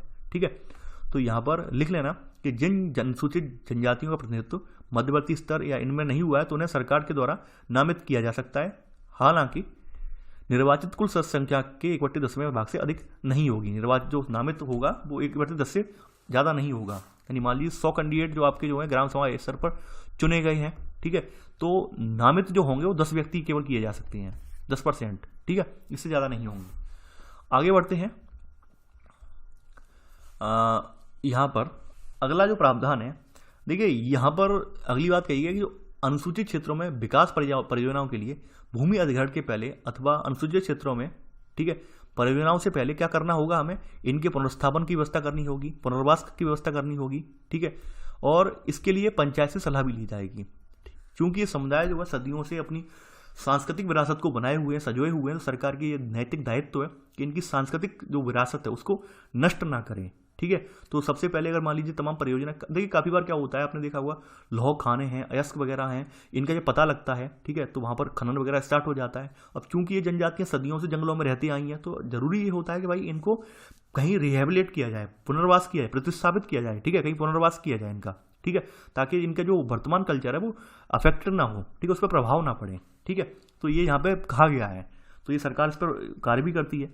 वहीं देखिए जो ऐसे इलाके होते हैं वर्तमान में जो आपके जहाँ पर जनजातीय इलाके हैं, वहाँ पर छोटे छोटे स्तर के खनिज और खनन संबंधी कार्य हैं, लाइसेंस या पट्टे वगैरह हैं, वो ग्राम सभा और उपयुक्त स्तर पर पंचायत की अनुशंसा पर प्राप्त करना अनिवार्य हो गया है। आपने देखा होगा, वर्तमान परिप्रेक्ष्य में बता रहा हूँ मैं, अभी जो तमाम मैं देखता हूँ जो आपके खनन वाले इलाके वगैरह हैं, वहाँ पे अगर देखा जाए तो आपकी जो देखिए कोई अगर इस वर्ग से अगर कोई वीडियो देख रहा हो तो प्लीज़ बुरा मत मानना। जहाँ तक मेरा एक्सपीरियंस है वो मैं एक्सपीरियंस बता रहा हूँ। तो मैंने खास करके ये चीज़ें नोटिस की हैं कि ये जो प्रणाली लेके आए हैं, ये वाली प्रणाली, इस प्रणाली के लाने से क्या हुआ, जो आपका जो अनुसूचित वर्ग था वो फिर गरीब नहीं रहा, क्योंकि उन्हें ये खनन पट्टे वगैरह का अधिकार मिल गया। फिर इन्होंने जो वहाँ पर इनका जो ये अधिकार यहाँ पे नहीं जो दे दिया गया, इसकी वजह से इनके पास तमाम जो खाने वगैरह थी, क्योंकि ये लोग सदियों से उन जंगलों में रहे हैं, उन जगहों पर ये निवास किया है इन्होंने जहाँ पर प्राकृतिक जो संपदा है वो प्रचुर मात्रा में है, यानी रिसोर्सेज जाए बहुत अच्छी खासी मात्रा में। और जब सरकार ने इन्हें इसमें शामिल कर लिया तो अभी वर्तमान स्थिति में बता रहा हूं मैं कि आपके जो जनजातीय इलाके हैं, जैसा कहा जाता है, आपको संविधान में बताया जाता है, उस अनुरूप इतने ज़्यादा गरीब नहीं है, ये डेवलप्ड हुए हैं, जहां तक मैंने देखा है, अपनी आंखों से मैंने प्रत्यक्ष रूप से एक्सपीरियंस लिया है, ठीक है। और इस बारे में मैंने अपने जो कलीग्स थे उनसे चर्चा भी की, तो उन्होंने कहा हाँ ये हुआ है। लेकिन फिर भी ये है कि सरकार का प्रावधान है वो अलग बात है, सरकार ये प्रावधान खत्म कब करेगी वो अलग बात है, लेकिन इस चीज़ से असर ये पड़ा है कि वो वर्तमान रूप में सशक्त हो पाए हैं ये लोग, ठीक है।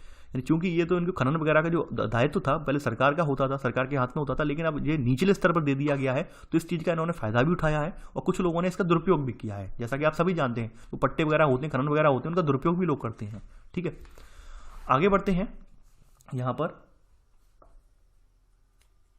अब देखिए, यहाँ पर एक बात और कही गई है, यहाँ पे आपका 15वां पॉइंट, बाद बाकी पॉइंट मैं सारे स्किप कर रहा हूँ।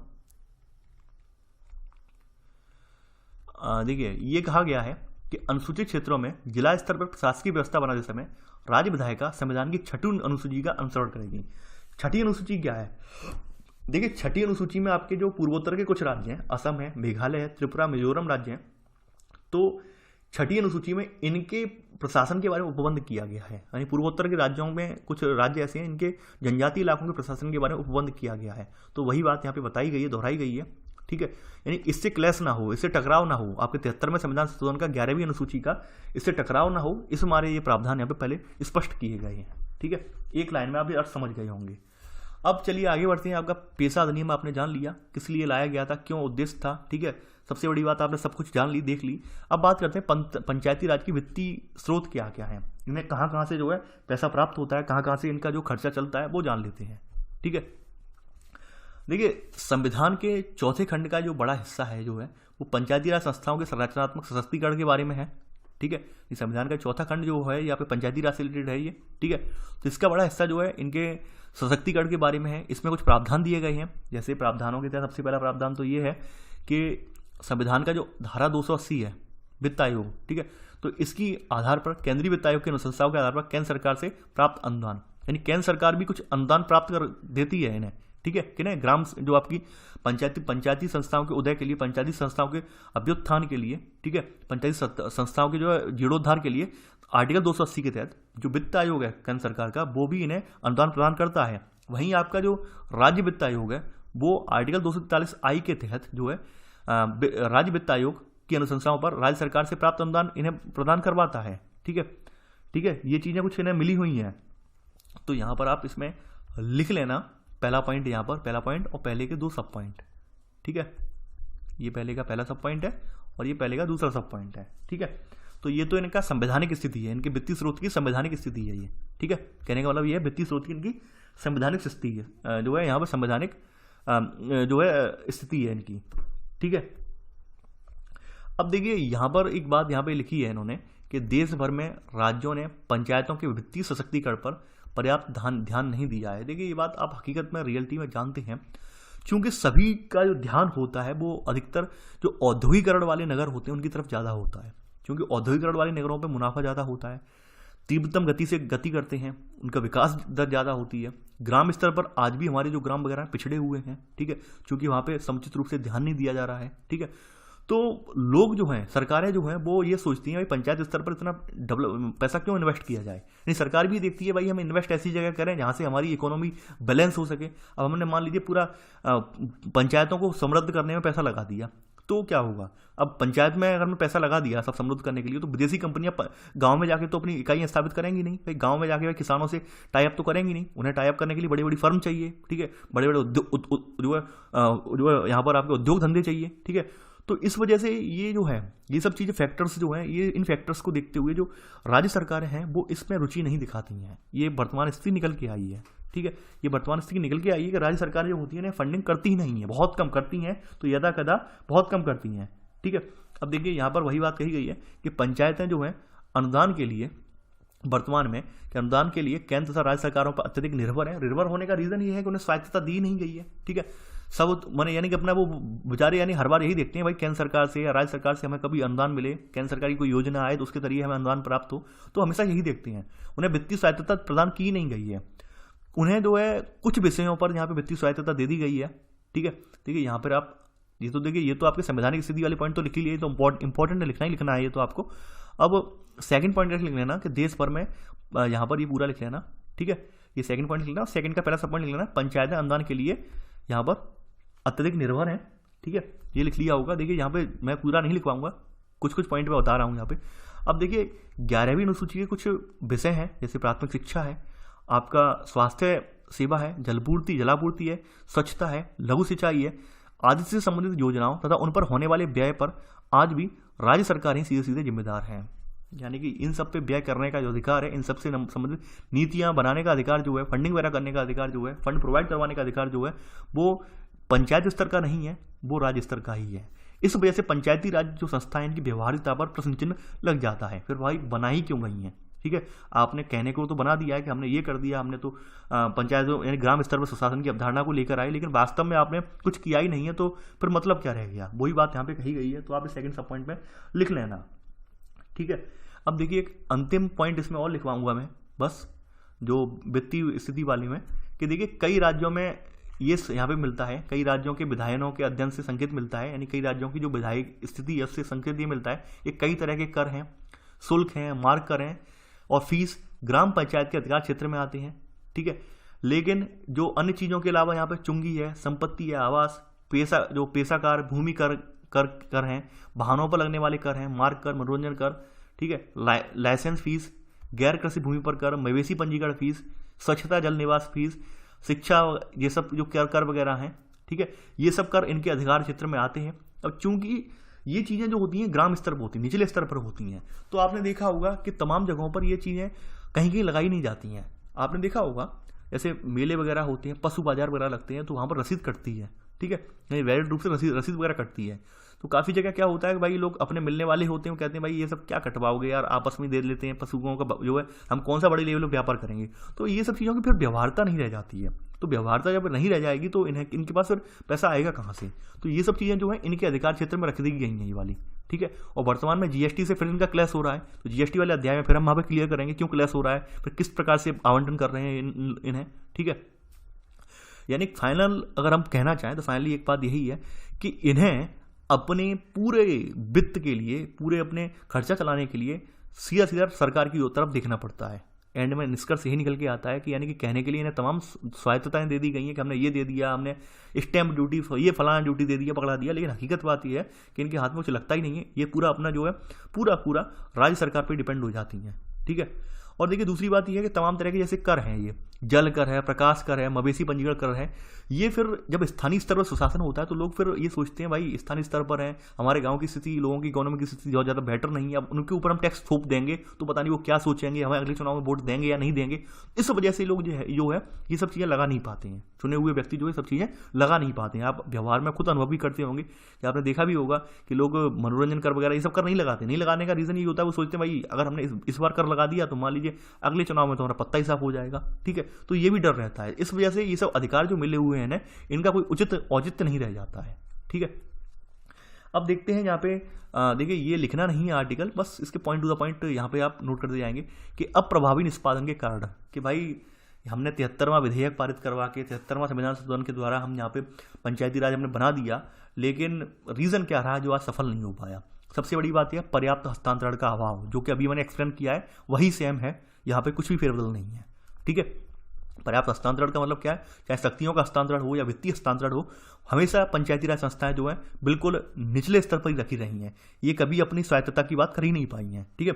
स्वायत्तता मिल ही नहीं पाई है ना, तो इस वजह से इनका पूरा हस्तांतरण जो है इनके हाथ में ना होने की वजह से, यानी वित्तीय स्वायत्तता इनके हाथ में ना होने की वजह से, प्रशासनिक स्वायत्तता इनके हाथ में ना होने की वजह से केवल एक डेड बॉडी के टाइप रह गई है ये। ठीक है।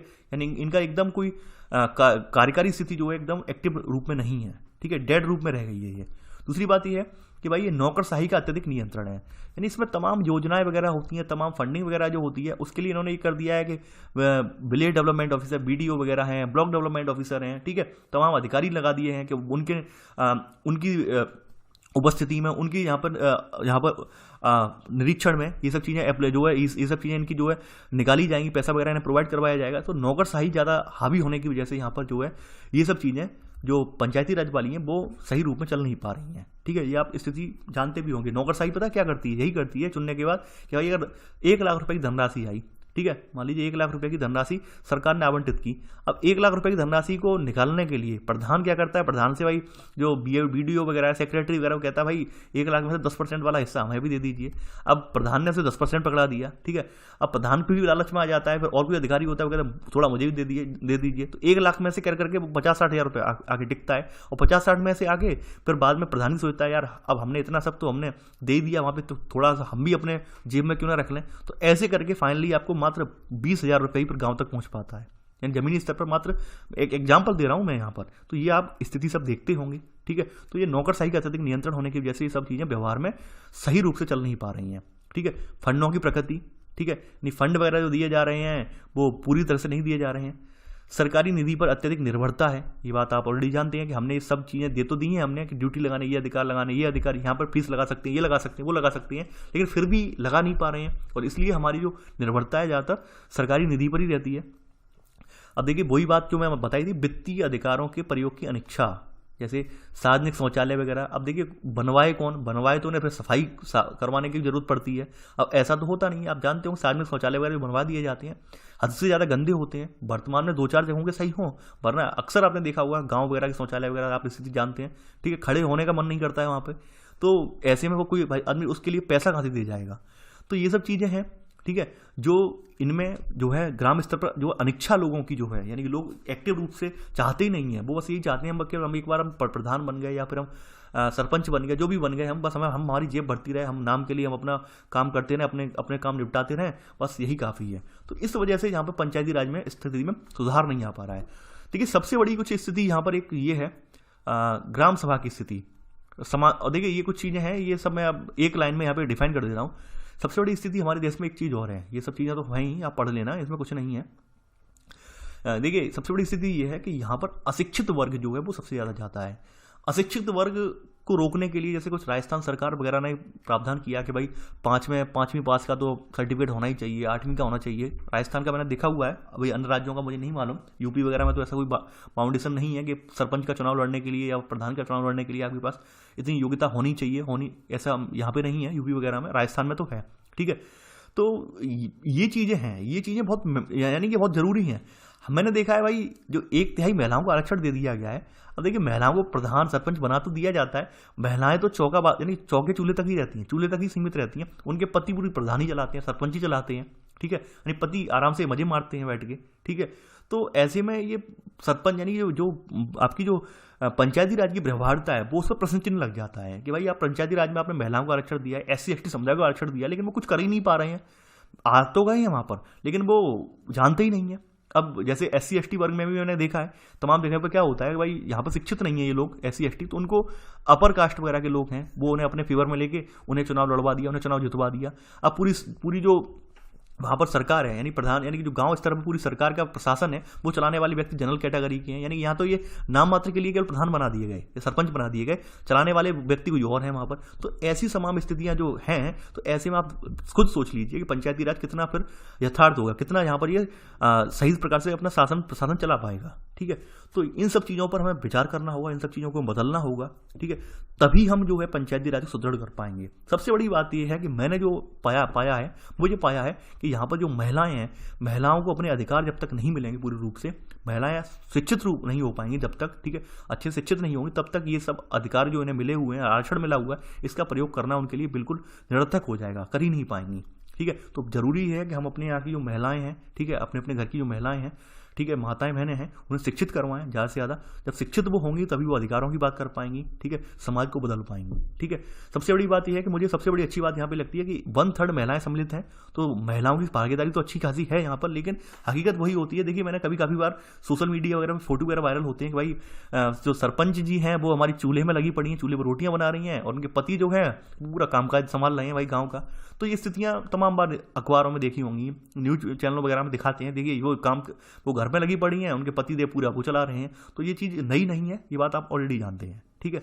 तो ये सब चीज़ें हमें इन पर विचार करना होगा, तभी हम जो है इस चीज़ को प्रभावकारी बना पाएंगे, वरना ये हमारे लिए सिर्फ और सिर्फ इसी प्रकार का यानी केवल क्या है, नाम मात्र का एक संगठन नहीं, नाम मात्र का एक स्थानीय सुशासन की अवधारणा बन के रह जाएगी, हमारे व्यवहार में नहीं आ पाएगी, ठीक है। देखिए ये सब पढ़ लेना, इसमें कुछ भी नहीं है ज़्यादा, ठीक है।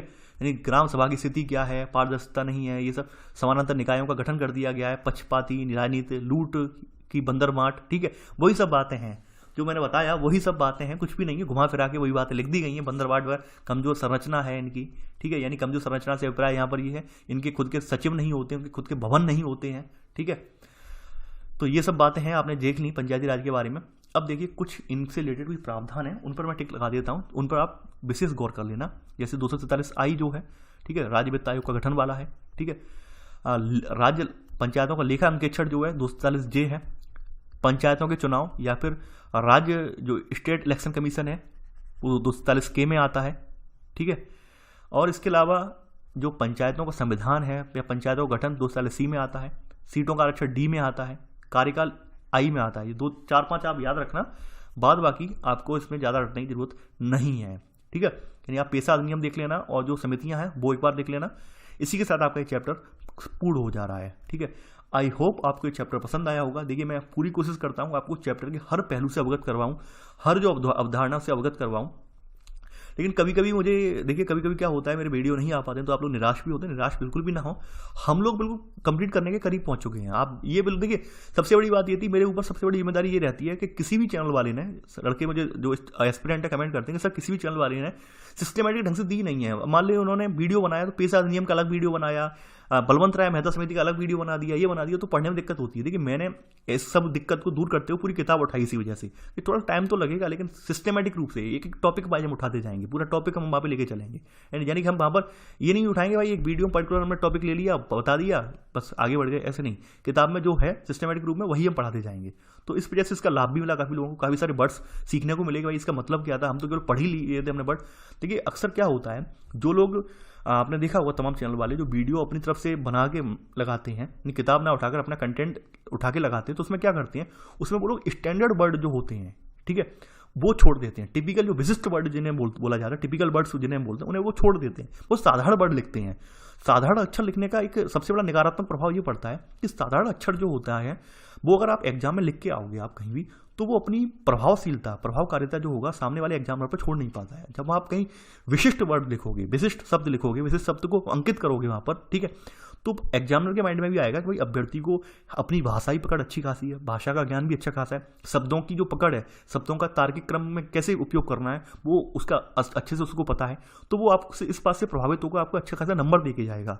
अब वहीं आप साधारण से नोट्स पढ़ लो कि हाँ भाई, अब पेशा अधिनियम को मैं साधारण तरीके से भी बता सकता था आपको, जैसे कि सभी चैनल वालों ने बताया अधिकतर, तो वहाँ पर वो चीज़ अलग है। ठीक है, स्टैंडर्ड वर्ड या टिपिकल वर्ड्स आपको कुछ आने चाहिए जो आप एग्जाम में मेंशन जरूर करें अपने आंसर में। ठीक है, तो आई होप आपको आज का वीडियो पसंद आया होगा। इस वीडियो को आप लोग लाइक शेयर करना बिल्कुल भी ना भूलें, आप लोग ज़्यादा से ज़्यादा वीडियो को लाइक शेयर करते रहें। तो चलिए आज के लिए बस इतना ही।